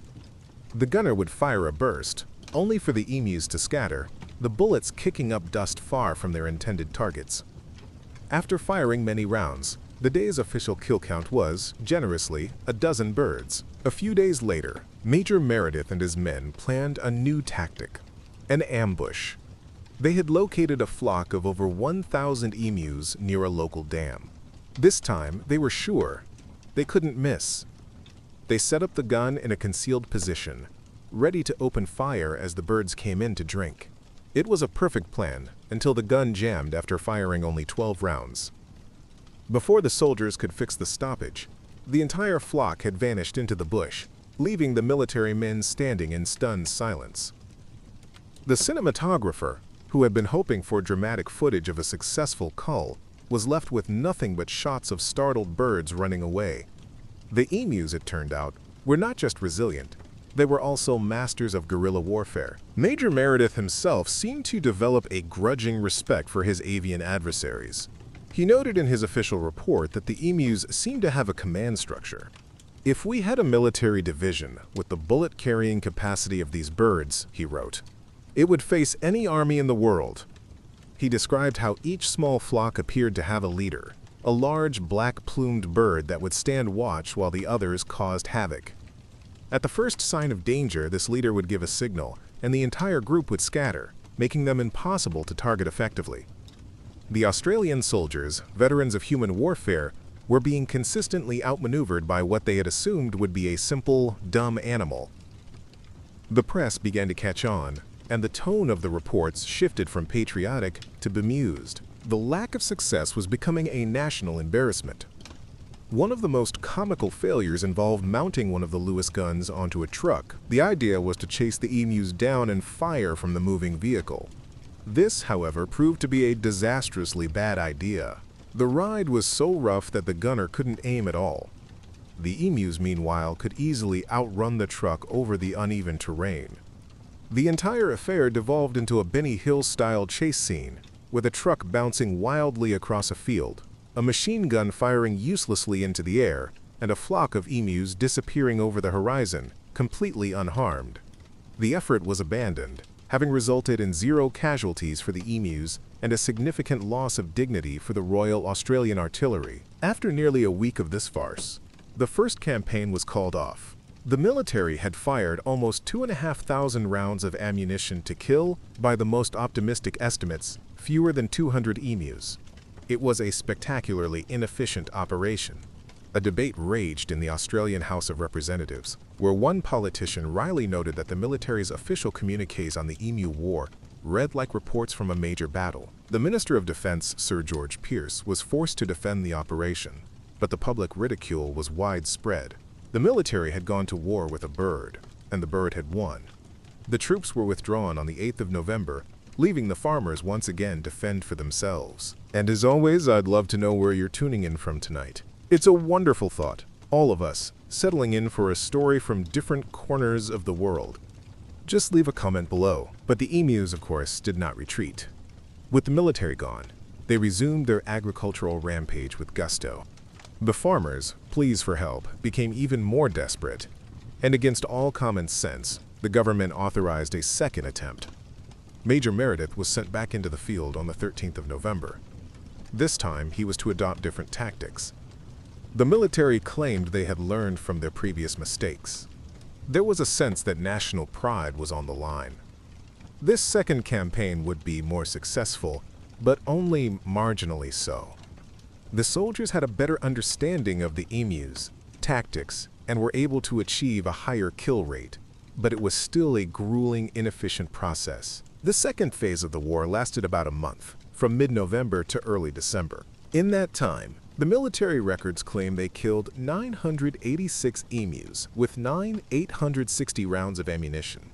This means it took, on average, 10 bullets to kill a single emu.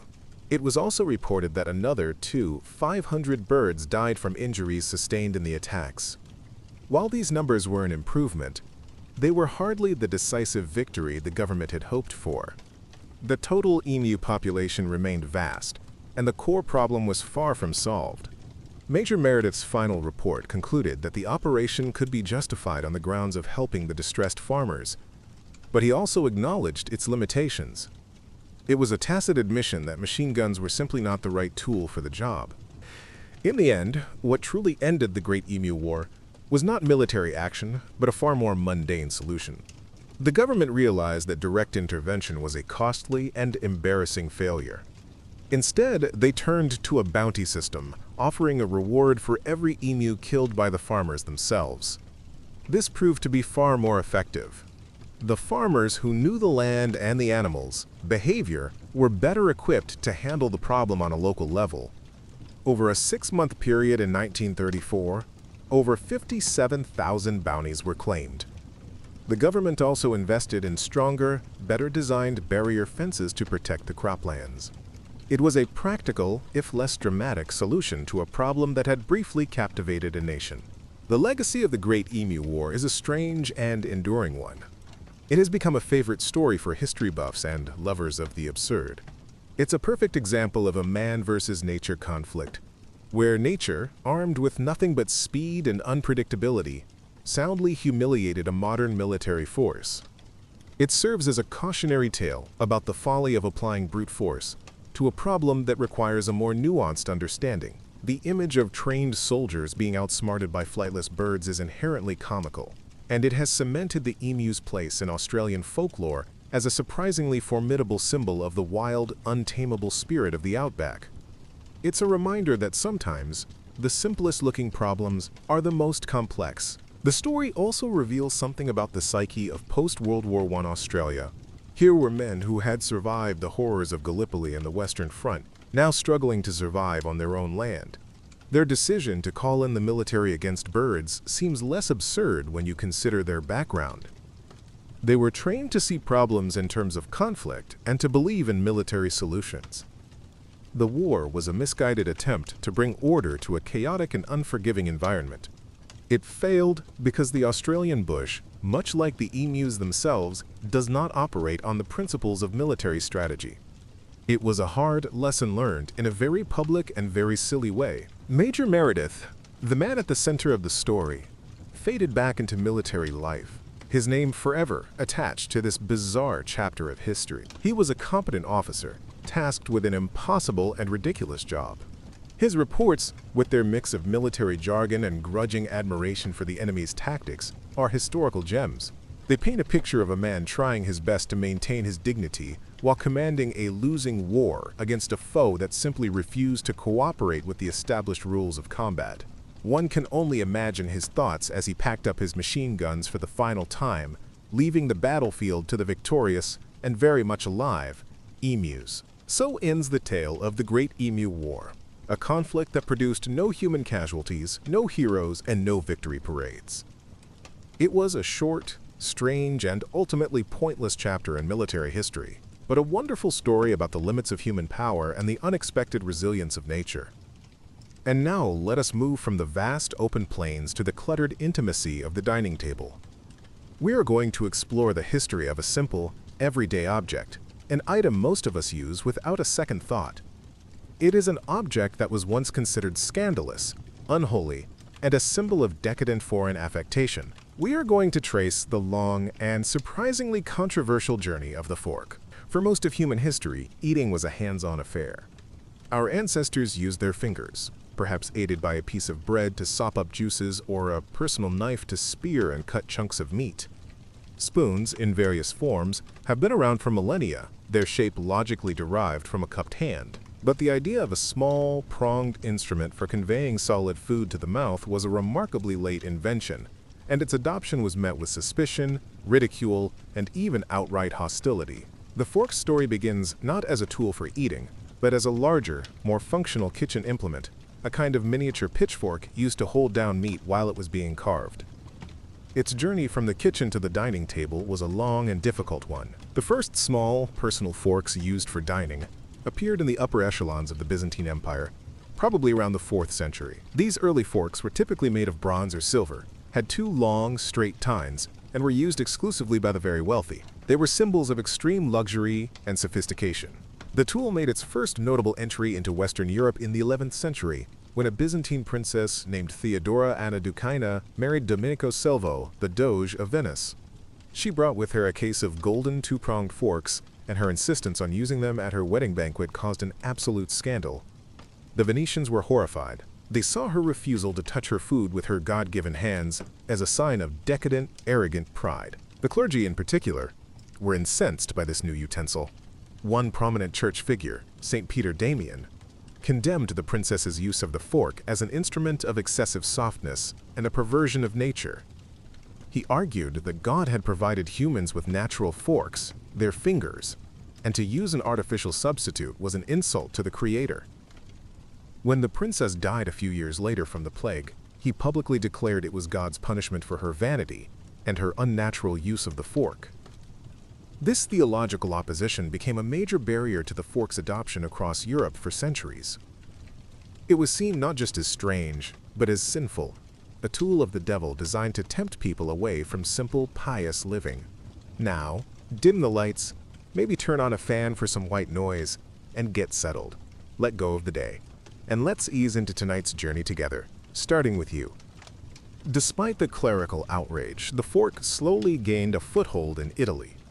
The country's flourishing trade routes and the rise of a wealthy merchant class during the Renaissance created a culture that valued refinement, art, and new fashions. By the 16th century, the fork was becoming commonplace on the tables of the Italian aristocracy. It was particularly useful for eating pasta, a food that was becoming increasingly popular, but was notoriously messy to eat with just your hands and a spoon. The Italians became known across Europe for their fork-eating habit, which was still viewed by their neighbors, especially the French and the English, as an absurd and effeminate affectation.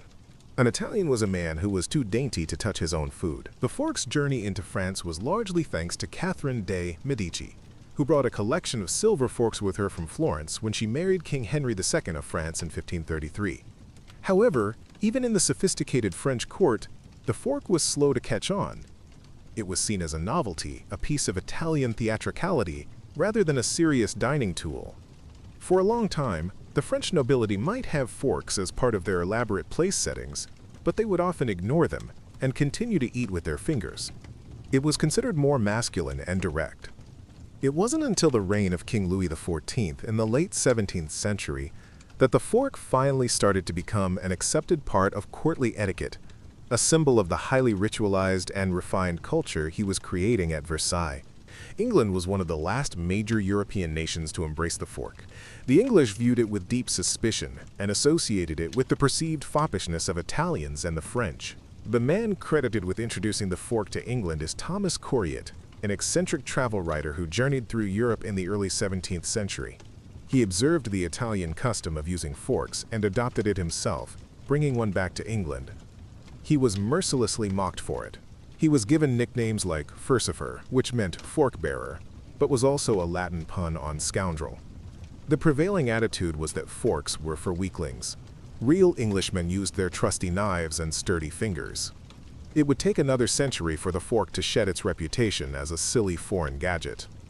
A major turning point in the fork's design and acceptance came in the late 17th century in Germany. The traditional two-pronged fork was excellent for spearing food, but not very good for scooping it. A new design emerged with 4 curved tines. This was a game-changer. The curved shape allowed the fork to be used much like a spoon for foods like peas or rice, making it far more versatile. This new, more functional design began to spread across Europe. It was this German model that eventually became the standard, combining the spearing ability of the original with the scooping ability of a spoon. Suddenly, the fork wasn't just a pretentious accessory. It was a genuinely useful tool that made eating a cleaner and more efficient process. The Industrial Revolution in the 18th and 19th centuries was the final key to the fork's complete victory. New manufacturing techniques, like silver plating and the mass production of stainless steel, made forks affordable for the middle and even working classes. What was once a symbol of aristocratic wealth became a standard household item. The Victorians, with their obsession with etiquette and specialized tools, went into overdrive, creating a bewildering array of forks for every conceivable food. Fish forks, oyster forks, pickle forks, salad forks, dessert forks, and even ice cream forks. The fork had completed its journey, from a scandalous novelty to a non-negotiable part of the civilized dining experience. Its presence was now a sign of good manners, not a sign of moral decay. The fork's journey to America followed a similar, if slightly accelerated, path. Early colonists, primarily from England, did not bring forks with them. Inventories of household goods from the 17th century rarely list them. But as America developed its own wealthy elite in the 18th century, the fork began to appear as a status symbol, a way to display European sophistication. Founding fathers like Thomas Jefferson, who spent time in France, helped to popularize its use. By the 19th century, as in Europe, mass production made the fork a staple of the American home. The way Americans use a fork, the so-called cut and switch or zigzag method, cutting with the fork in the left hand and then switching it to the right to eat, is a relic of older European customs that has been preserved in the United States. Looking back, the fierce resistance to the fork seems almost comical, but it speaks to a deep-seated human tendency to be suspicious of change, especially when it comes to fundamental daily rituals like eating. The fork challenged long-held notions of masculinity, piety, and what was considered, quote, natural. Its story is not just about a piece of cutlery, it's about the complex interplay of culture, technology, religion, and class. Every time you pick up a fork, you are holding a small piece of history, a testament to a time when the simple act of not touching your food was a radical, controversial, and even dangerous idea. It's a quiet reminder that the things we consider normal and essential were often once strange and revolutionary. The fork also represents a larger shift in Western culture towards a greater emphasis on hygiene and the separation of the body from the unclean. Before the fork, sharing bowls and eating with hands that had been who knows where was standard practice. The fork created a personal bubble around the act of eating, a barrier between the hand and the mouth, and between your food and your neighbors. It was part of a slow, civilizing process that also included the popularization of individual plates and napkins. It helped to transform the communal, often boisterous medieval feast into the more private, orderly, and quiet affair of the modern dinner table. The fork didn't just change how we eat, it changed our relationship with food and with each other. It's interesting to note that this obsession with the fork is largely a Western phenomenon. Many cultures around the world continue to use other highly effective and elegant eating implements, like chopsticks, or continue the ancient and sensible tradition of eating with their hands, often with intricate rules of etiquette. The fork's global dominance is a reflection of the spread of Western cultural norms. Its story is a microcosm of how customs travel, adapt, and are sometimes imposed. It's a simple utensil, but it carries the weight of empires, trade routes, religious disputes, and the endless human quest for a more refined way to live. A quiet, unassuming tool with a very loud past. And now, from the history of an object that fits in our hands, let us turn to the history of an idea that sought to hold the entire world. We journey back in time, to the sun-drenched coast of the Mediterranean, to a city built on a dream of conquest and knowledge. We are going to the city of Alexandria in the 3rd century BCE to visit a place that has become a legend, a symbol of the pinnacle of ancient scholarship and the tragedy of lost wisdom. We are going to explore the rise and the slow, sad fall of the Great Library of Alexandria, an institution that was less a simple library and more the world's first true university and research center. It's 1955. And you are a brand new invention, the teenager. Before your time, you were just a child, and then suddenly an adult. But now, you exist in this strange, exciting, and confusing new space in between. The vision for the Library of Alexandria began with Alexander the Great. As he carved out his vast empire, he planned a new capital for Egypt, a cosmopolitan hub that would bear his name. But it was his successor in Egypt, Ptolemy I Soter, a former general and a man of great ambition, who brought the intellectual part of that vision to life. Around 295 BCE, inspired by the Lyceum of Aristotle in Athens, Ptolemy conceived of an institution that would be a beacon of Greek culture and learning in the heart of his new kingdom. He wanted to build more than just a repository for books. He wanted to create a place where the greatest minds of the known world could gather to study, debate, and create new knowledge. This was the birth of the Mausion, or Shrine of the Muses. The Mausion was the parent institution, and the library was its most famous component. It was a sprawling campus located in the royal quarter of the city. It included lecture halls, laboratories, observatories, dining halls, and living quarters for the scholars. The Ptolemaic kings funded it lavishly, providing generous salaries, free food and lodging, and an exemption from taxes for the resident intellectuals. It was an ancient world equivalent of a fully funded, tenured professorship at a top university. The goal was to attract the best and the brightest from all over the Hellenistic world, and it worked. Mathematicians, astronomers, poets, physicians, and philosophers flocked to Alexandria, drawn by the promise of unparalleled resources and intellectual freedom. The mission of the library itself was breathtaking in its ambition: to collect a copy of every single book in the world. This was not a passive endeavor. Royal agents were dispatched across the Mediterranean and the Near East, with enormous budgets to buy or copy any texts they could find. The methods were not always scrupulous. A famous decree stated that any ship docking in Alexandria's harbor had to surrender its books. The scrolls would be taken to the library, where scribes would make a high-quality copy. The copy would then be given back to the owner, and the original would be kept for the library's collection. This aggressive, state-sponsored acquisition policy quickly swelled the library's shelves with an unprecedented volume of knowledge.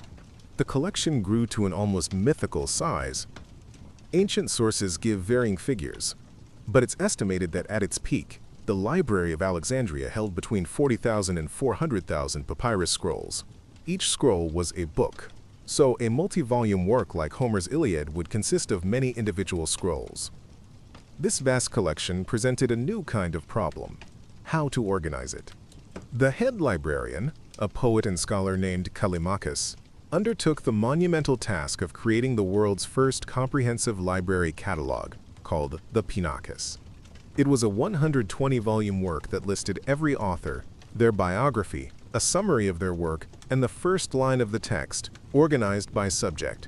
It was a revolutionary achievement in information science and the foundation of all subsequent library systems. The work done at the Mauseanan Library changed the course of Western thought. It was here that Euclid wrote his Elements, the foundational text of geometry for the next 2,000 years. It was here that Eratosthenes, a geographer and head librarian, calculated the circumference of the Earth with astounding accuracy, using only shadows, wells, and basic geometry.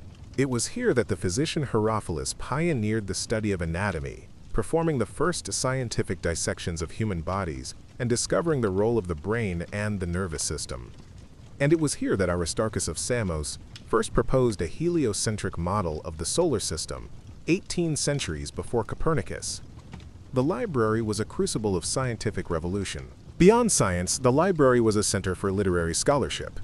The scholars of Alexandria took on the immense project of standardizing the great texts of Greek literature. They collected various versions of works like the Iliad and the Odyssey from all over the Greek-speaking world, compared them, and created definitive, quote, critical editions. They invented punctuation, accent marks, and the very concept of grammar to preserve the texts and ensure their accurate transmission. They also undertook the massive task of translating important foreign works into Greek.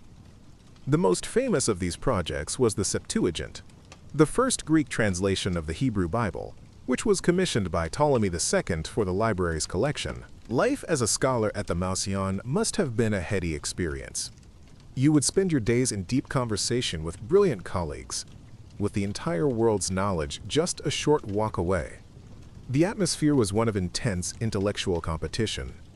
Debates were fierce, and reputations could be made or broken in the lecture halls. The pressure to produce new work, to publish or perish in the ancient world sense, was immense.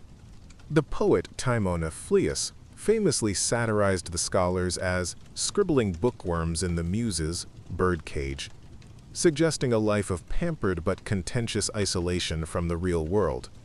Yet, it was this very isolation and support that allowed for such a tremendous flourishing of human intellect. The decline of the Great Library was not a single, dramatic event, like a great fire that consumed it in one night. This is a popular myth, but the reality is more complex and, in a way, more tragic. The library's downfall was a slow, creeping decay that spanned centuries, caused by a combination of budget cuts, political purges, and military conflicts. The first major blow came in 145 BCE when the king Ptolemy VIII, a particularly cruel and anti-intellectual ruler, purged Alexandria of its foreign scholars, including the head of the library, Aristarchus of Samothrace. This brain drain severely damaged the institution's vitality. The generous funding began to dry up as the Ptolemaic dynasty weakened. The famous fire associated with Julius Caesar in 48 BCE is often blamed for the library's destruction, but this is a misunderstanding. While Caesar was besieged in Alexandria, he did set fire to ships in the harbor to block the Egyptian fleet. The fire spread to the docks and likely destroyed a warehouse where scrolls were being stored, possibly for export or awaiting inclusion in the library. While this was a significant loss of books, contemporary accounts do not suggest that the main library or the Mousillon itself was destroyed. The institution continued to function, albeit in a diminished state, for several more centuries. The story of a single cataclysmic fire is more dramatic, but the truth of a slow decline is a more potent lesson about how knowledge can be lost through neglect and political instability. The library's final end came in stages. Roman rule brought a period of relative stability, but also shifted the intellectual center of the world to Rome itself. Alexandria became more of a provincial capital than the global center it once was. The institution likely suffered further damage during the wars of the 3rd century CE. Then, with the rise of Christianity, the intellectual climate changed dramatically. The pagan temples and institutions of the Old World came under attack. In 391 CE, the Roman Emperor Theodosius I issued a decree outlawing paganism. A Christian mob, incited by the Patriarch Theophilus of Alexandria, marched on and destroyed the Serapeum, the temple that housed a smaller daughter library. This event is often seen as the symbolic end of the great age of Alexandrian scholarship. This new identity is a product of peace and prosperity. Your parents, who lived through a depression and a world war, have created a suburban bubble of safety. And in that bubble, you have something they never did: a defined adolescence. What was truly lost when the Library of Alexandria faded away? It's impossible to know for sure, which is what makes its story so haunting. We lost countless works of Greek literature, including the vast majority of the plays of Sophocles, Aeschylus, and Euripides. We only have a fraction of their total output. We lost histories, philosophical treatises, and scientific texts.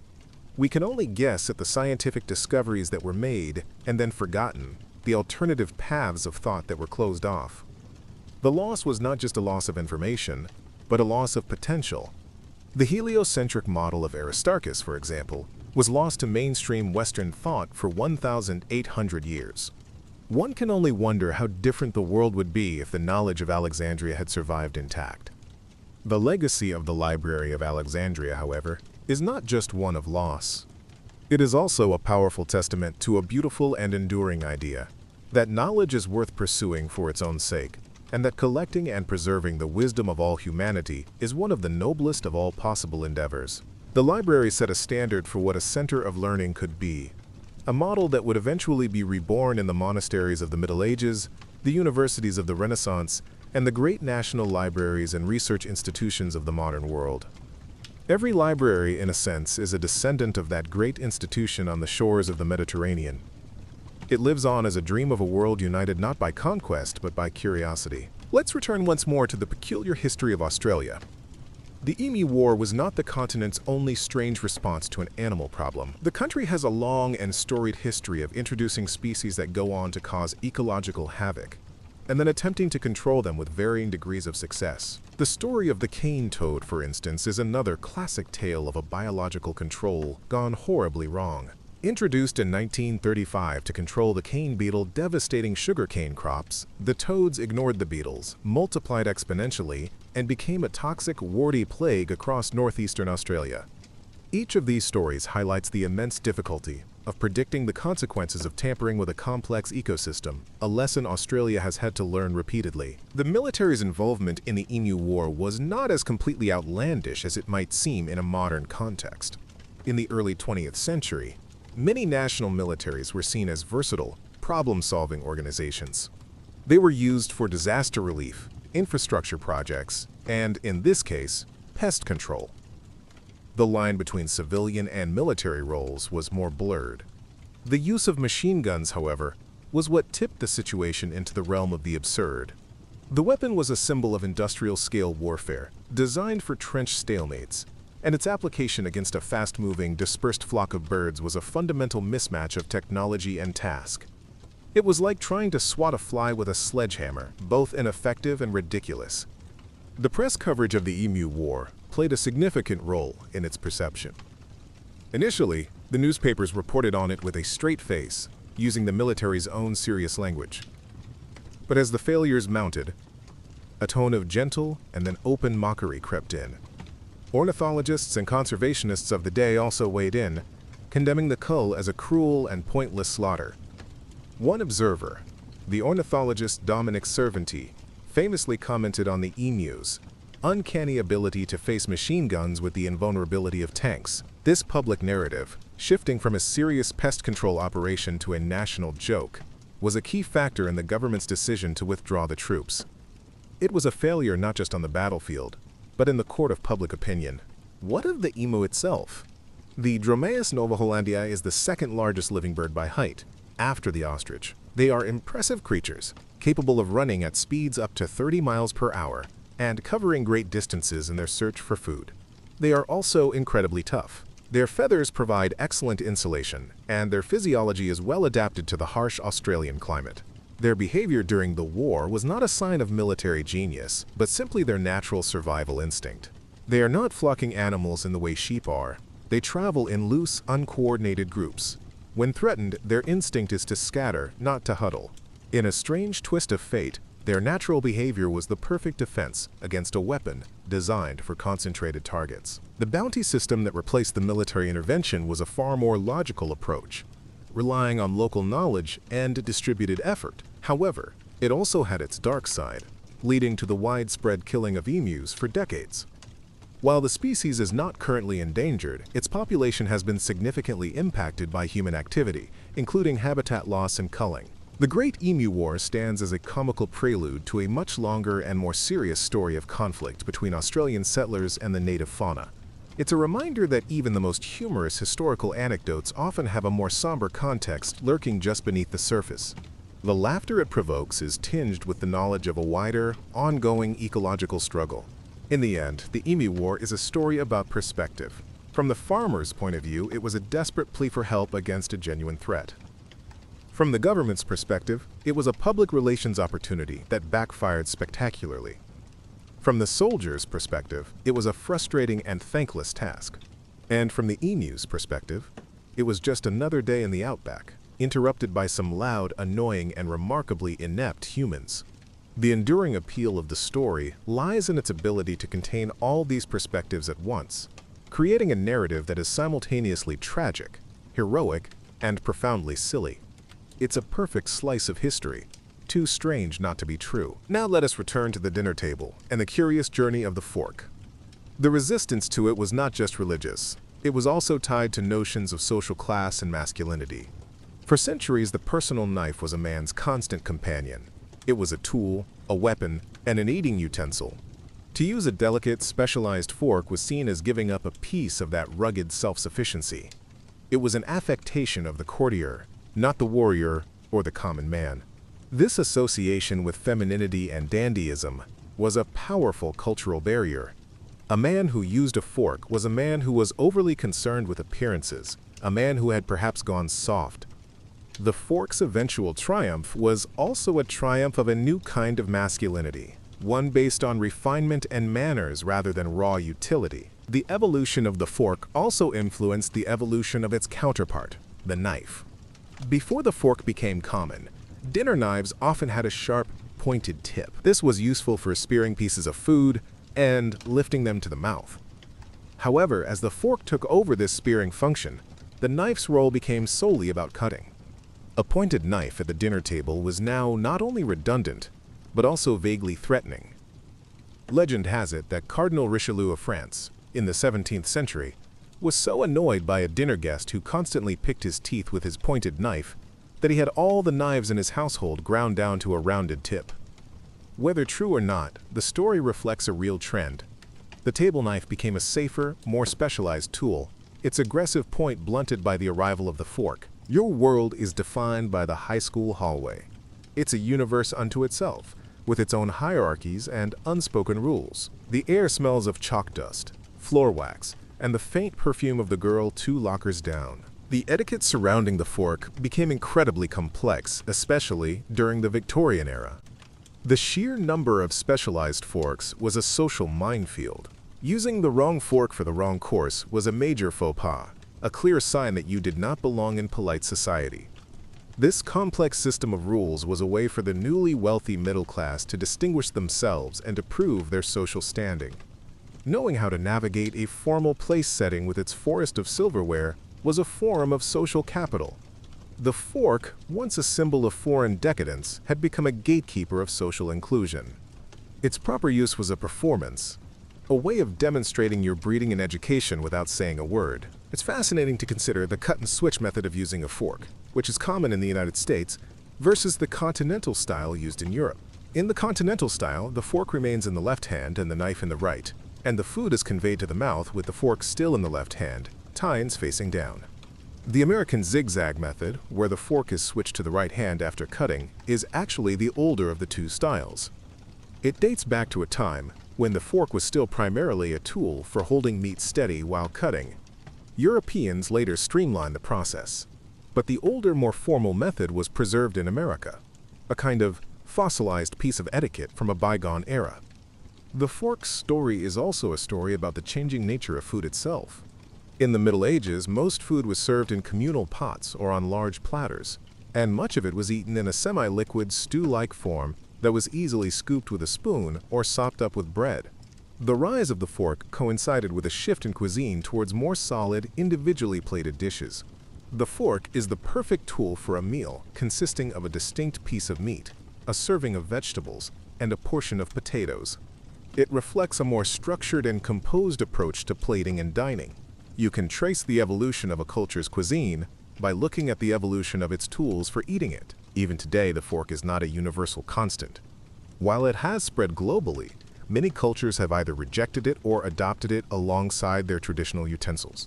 In much of Asia, chopsticks remain the primary tool, an elegant and incredibly versatile solution for handling a wide variety of foods. In many parts of India, the Middle East, and Africa, eating with the right hand is still the norm, governed by its own strict rules of hygiene and etiquette. The idea that the fork is the single correct way to eat is a form of cultural bias. Its story should not be seen as a linear progression towards a perfect ideal, but rather as one of many paths that different cultures have taken in the simple, universal act of feeding themselves. The next time you sit down to a meal, take a moment to look at the fork in your hand. It is a quiet object, but it has a rich and turbulent history.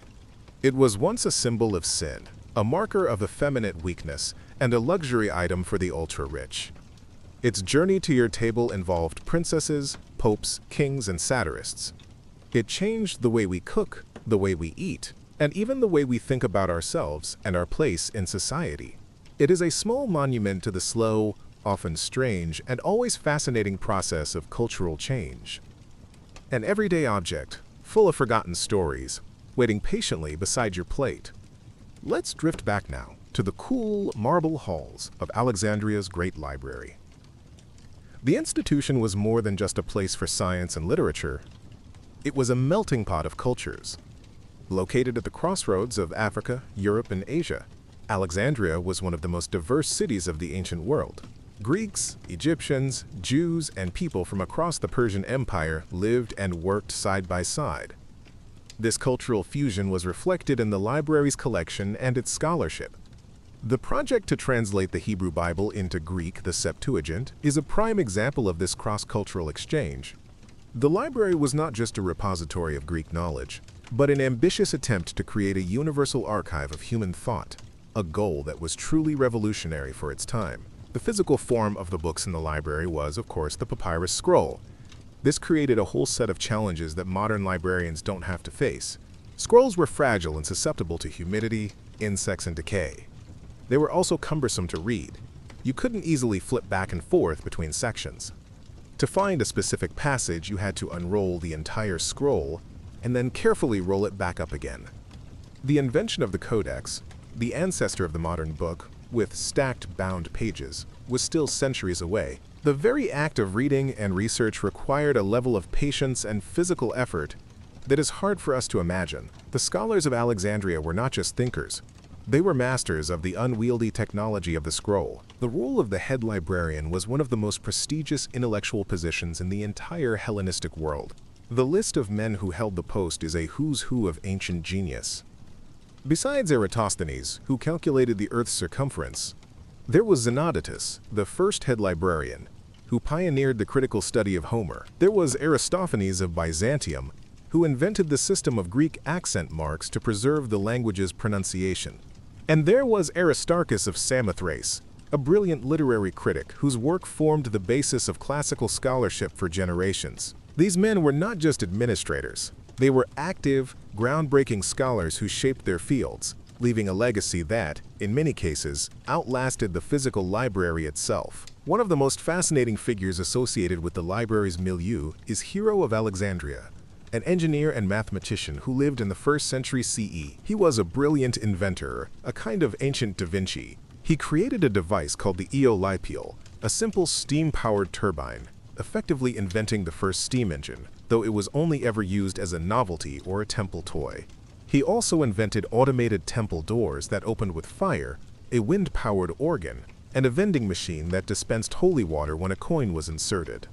While the library itself was focused on theoretical knowledge, figures like Hero show that Alexandria was also a place of incredible practical and mechanical ingenuity, a place where the line between science and magic was thrillingly blurred. The story of the library's decline is a powerful lesson in the fragility of knowledge. It wasn't just fires and wars that destroyed the collection. It was also simple neglect. As the Roman Empire faced its own crises, funding for intellectual pursuits in a provincial city like Alexandria was no longer a priority. Scrolls that were not recopied would eventually crumble to dust. The intellectual tradition that valued and used the texts also withered. A library without readers and scholars is just a warehouse of decaying paper. The greatest loss was not the physical scrolls themselves, but the living community of minds that had given them meaning. Knowledge is not a static object. It is a process, a conversation. And when that conversation stops, the knowledge effectively dies. You are either a sock or a greaser, or more likely, someone floating in the vast middle. Your clothes are your uniform, a declaration of your tribe, a crisp Letterman jacket, or a worn leather one. The destruction of the Serapeum in 391 CE is often cited as a key moment in the library's end. This event was part of a wider, often violent transition from a pagan to a Christian Roman Empire. The Serapeum was a magnificent temple to the Greco-Egyptian god Serapis, and its associated library was a major intellectual center in its own right. Its destruction by a Christian mob was a powerful statement. The old gods and the classical learning associated with them were being swept away. While some scholars likely tried to save what they could, this event marked the end of institutional state-sponsored pagan scholarship in Alexandria. The intellectual energy of the city shifted towards Christian theology, and the great works of the classical past were either ignored, lost, or preserved only by a few dedicated individuals. A final, often mythologized chapter in the library's destruction is attributed to the Arab conquest of Alexandria in 642 CE. According to a later story, the conquering general asked the caliph what to do with the books. The caliph supposedly replied, "If these books agree with the Quran, they are redundant. If they disagree, they are heretical. In either case, destroy them." The story goes on to say that the scrolls were used as fuel to heat the city's bathhouses for 6 months. However, most modern historians consider this story to be a fabrication, a piece of anti-Islamic propaganda written centuries after the event. By 642 CE, there was likely very little left of the Great Library to be destroyed. The story persists, however, because it provides a neat, dramatic end to a long and complicated story of decline. The dream of the Great Library of Alexandria has never truly died. It has been reborn in countless forms. The House of Wisdom in Baghdad, during the Islamic Golden Age, was a direct intellectual heir, translating and preserving many Greek texts that had been lost to Europe. The modern Bibliotheca Alexandrina, a stunning piece of architecture inaugurated in 2002 near the site of the ancient library, is a self-conscious attempt to rekindle that ancient spirit of universal knowledge and cross-cultural dialogue. And in a way, the internet itself, for all its chaos and flaws, is the closest humanity has ever come to achieving the library's original goal, to make all the world's knowledge accessible to everyone. The ghost of that ancient institution haunts our modern world, a constant reminder of our highest intellectual aspirations. What remains of the Great Library today? Physically, almost nothing. The ancient royal quarter of Alexandria now lies under the modern city or beneath the waters of the harbor. There are no magnificent ruins to visit, no standing columns or crumbling walls. The library exists almost entirely in the textual record and in the collective imagination. Its legacy is not in stone, but in ideas. It lives on in the standardized texts of Homer we read today, in the principles of geometry we learn in school, and in the very idea that a library should be more than just a place for books, but a vibrant center for a community of learners. It is a ghost, but a powerful and inspiring one. Thinking back to the 1950s teenager, their world was also shaped by a new kind of library, the record store. The racks of 45 revolution per minute singles were a catalog of a new culture. Each record was a scroll containing a 3-minute burst of emotion, rebellion, or romance. The teenager, flipping through the records, was a scholar of this new art form, searching for the texts that spoke to their experience. The jukebox was their public library, a place where this new knowledge could be shared and debated. The music of Elvis, Chuck Berry, and Little Richard was as revolutionary to the culture of the 1950s as the ideas of Euclid and Eratosthenes were to the ancient world, each in their own way expanding the boundaries of what was thought possible. The strict social rules of 1950s dating, with its curfews and parental oversight, can be seen as a kind of folk etiquette, similar to the complex rules that grew up around the fork. Both were systems designed to manage a potentially chaotic human impulse, desire in one case, hunger in the other, and to channel it into socially acceptable forms. Going on a date was a performance of respectability, just as using the correct fork was a performance of class. Both systems were about maintaining order and displaying one's adherence to the rules of the tribe. The teenager sneaking a kiss in the front seat of a car was, in their own way, as rebellious as the 11th century Venetian princess who dared to eat with a golden fork. There's a strange parallel between the Australian government's war on emus and the 1950s establishment's war on rock and roll. In both cases, the authorities were faced with a new, disruptive force that they didn't understand and couldn't control. The emus were an ecological disruption. Rock and roll was a cultural one. The establishment's response to the music, banning it from radio stations, denouncing it as immoral, was about as effective as the military's machine guns against the emus. The new force was too powerful, too decentralized, and too popular to be suppressed by old-fashioned, top-down methods. Both stories are about the failure of an old order to contain a new one, whether it's a flock of birds or a generation of teenagers with a new beat in their hearts. The ambition of the Ptolemies to collect all the world's knowledge in one place feels both grand and, from a modern perspective, slightly naive. It assumes that knowledge is a finite commodity that can be gathered and contained. Today, we live in an age of information overload, where the problem is not a lack of knowledge, but an overwhelming surplus of it. Our challenge is not collection, but curation. It's about how to find the signal in the noise, how to distinguish wisdom from mere information. The librarians of Alexandria, creating their Pinocs, were the first to grapple with this problem. They were the first curators, the first to understand that a pile of scrolls is not a library until it is organized, cataloged, and made searchable. The physical experience of being a teenager in the 1950s was so different from today. The world was more tangible, less mediated by screens. Boredom was a real and powerful force, a void that had to be filled with imagination, conversation, or cruising down Main Street. The lack of constant connectivity meant that you were truly present wherever you were.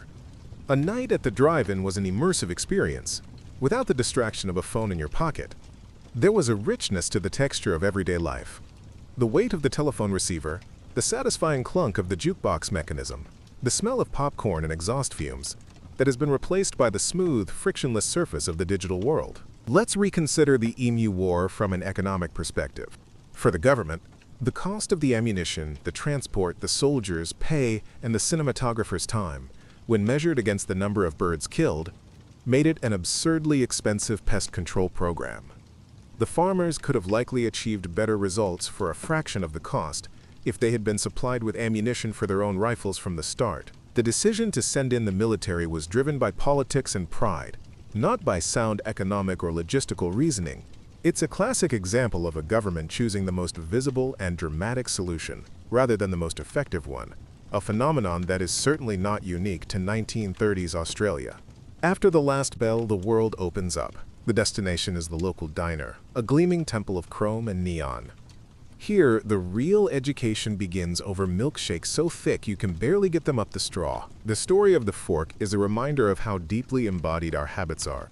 The revulsion people felt at the idea of using a fork was not just an intellectual or religious objection, it was a physical one. Eating with one's hands is an intimate sensory experience. To introduce a cold, metal intermediary felt unnatural and alien. It takes a long time for a society to retrain its collective muscle memory. The slow adoption of the fork was a battle fought not just in churches and royal courts, but in the neural pathways of millions of individuals, a slow rewiring of the connection between hand, eye, and mouth. Culture is not just what we think. It's what we do with our bodies, often without thinking at all. The tragedy of the Library of Alexandria is compounded by the fact that we can't even be sure what we lost. It's an unknown unknown. We have tantalizing fragments and references in surviving texts to works that are now gone forever. There's the Complete History of the World by Berossus of Babylon, the full comedies of Menander, the scientific treatises of the early atomists. These are the known losses. But what about the works that disappeared so completely that no trace or mention of them survives at all? The library's ghost is haunted by the ghosts of all the books it once held. It's a silence that speaks volumes about the fragility of cultural memory and the importance of preservation. The 1950s marked the birth of modern consumer culture, with a teenager as its primary target. Advertisers realized that this new demographic had disposable income and a powerful desire to forge its own identity through products. The clothes they wore, the music they listened to, the cars they dreamed of, all of it was part of a new marketplace of cool. This was a profound shift. For the first time, a generation's identity was inextricably linked with its consumption patterns. The poodle skirt wasn't just a skirt, it was a statement. A leather jacket wasn't just for warmth, it was a symbol of rebellion. The teenager was both a cultural force and a new economic frontier. The Great Emu War has achieved a second life on the internet, where it has become a beloved meme. This digital afterlife is a fascinating phenomenon. A minor, bizarre historical event has been resurrected and elevated to legendary status, complete with mock-heroic posters and jokes about Australia losing a war to birds. This modern retelling often strips away the historical context of the Great Depression and the struggling veterans, focusing purely on the comedic absurdity of the situation. It's a testament to how history is constantly being reinterpreted and repurposed, finding new meanings and new audiences in ways that the original participants could never have imagined. The specialization of forks during the Victorian era says a lot about that society's anxieties. The obsession with having the correct tool for every conceivable food item was a way of imposing order on the world. In a time of rapid industrial, social, and scientific change, the dinner table became a small, controllable sphere where rules could be absolute, and everything had its proper place. The salad fork could not be used for fish. The dessert fork could not be used for pickles. This rigid system provided a sense of stability and certainty in an uncertain world. It was a way of fighting back against the chaos of modernity, one perfectly placed tine at a time. The model of scholarship at the Library of Alexandria, a residential community of scholars supported by the state, was a fragile one. It depended entirely on the patronage of the ruling Ptolemies. When a new king came to power who was less interested in intellectual pursuits, or who was suspicious of the scholars' influence, the entire institution was at risk. The purge by Ptolemy VIII is a stark example. This dependence on the whims of a single ruler or dynasty is a key reason for the library's eventual decline. Unlike modern universities, which often have more diverse funding sources and a greater degree of autonomy, the Mausoleum was a direct instrument of royal policy. And when that policy changed, its fortunes changed with it. Let's consider the soundscape of a 1950s teenager's life. It was a world before headphones became ubiquitous. Music was a public, shared experience. It blasted from the car radio, from the jukebox in the diner, or from a single speaker in the living room. This meant that your taste in music was a public statement. It also meant that you had to negotiate your musical choices with your parents, your friends, and whoever else was in earshot. The battle over the radio dial was a central drama of family life. The quiet, private, personalized soundscape of today would have been an unimaginable luxury, and perhaps a bit of a lonely one. The failure of the Emu War can be seen as a failure of imagination. The military approached the problem with the only tool they truly understood: overwhelming force. They failed to consider the unique nature of their opponent and the environment. They couldn't imagine a type of warfare that didn't involve trenches, formations, and a centralized enemy. The emus didn't play by their rules, and so the rules proved useless. This kind of cognitive rigidity is a common feature in historical failures. The inability to adapt, to think creatively, and to see the world from a different perspective often leads to disaster, or in this case, to a deeply embarrassing and comical stalemate with a large bird. The fork's journey from Italy to the rest of Europe highlights the role of women as cultural transmitters. It was often through royal marriages, a Byzantine princess in Venice, Catherine de' Medici in France, that the custom was introduced to new and resistant cultures. These women, moving from a more advanced or fashionable court to a more provincial one, brought their customs with them, including their ways of eating. While they were often mocked or viewed with suspicion at first, their high status gave these new customs a foothold. Over time, what was once a strange, foreign habit of the new queen could become the height of fashion for the entire court, a testament to the quiet but powerful influence of these cross-cultural alliances. The loss of the Library of Alexandria feels so profound because it represents the loss of alternative worlds. We know that Greek science and philosophy contained many different schools of thought, many of which are now lost to us. The atomists, the Stoics, the Epicureans, we have only a fraction of their writings. The library would have held the full debate, the complete conversation. Its loss has narrowed our view of the past, making it seem more monolithic than it actually was. We are left with the works of the winners, like Plato and Aristotle, whose philosophies were more easily adapted by later Christian thinkers. We lost the counter-arguments, the dissenting opinions, the roads not taken in the history of ideas.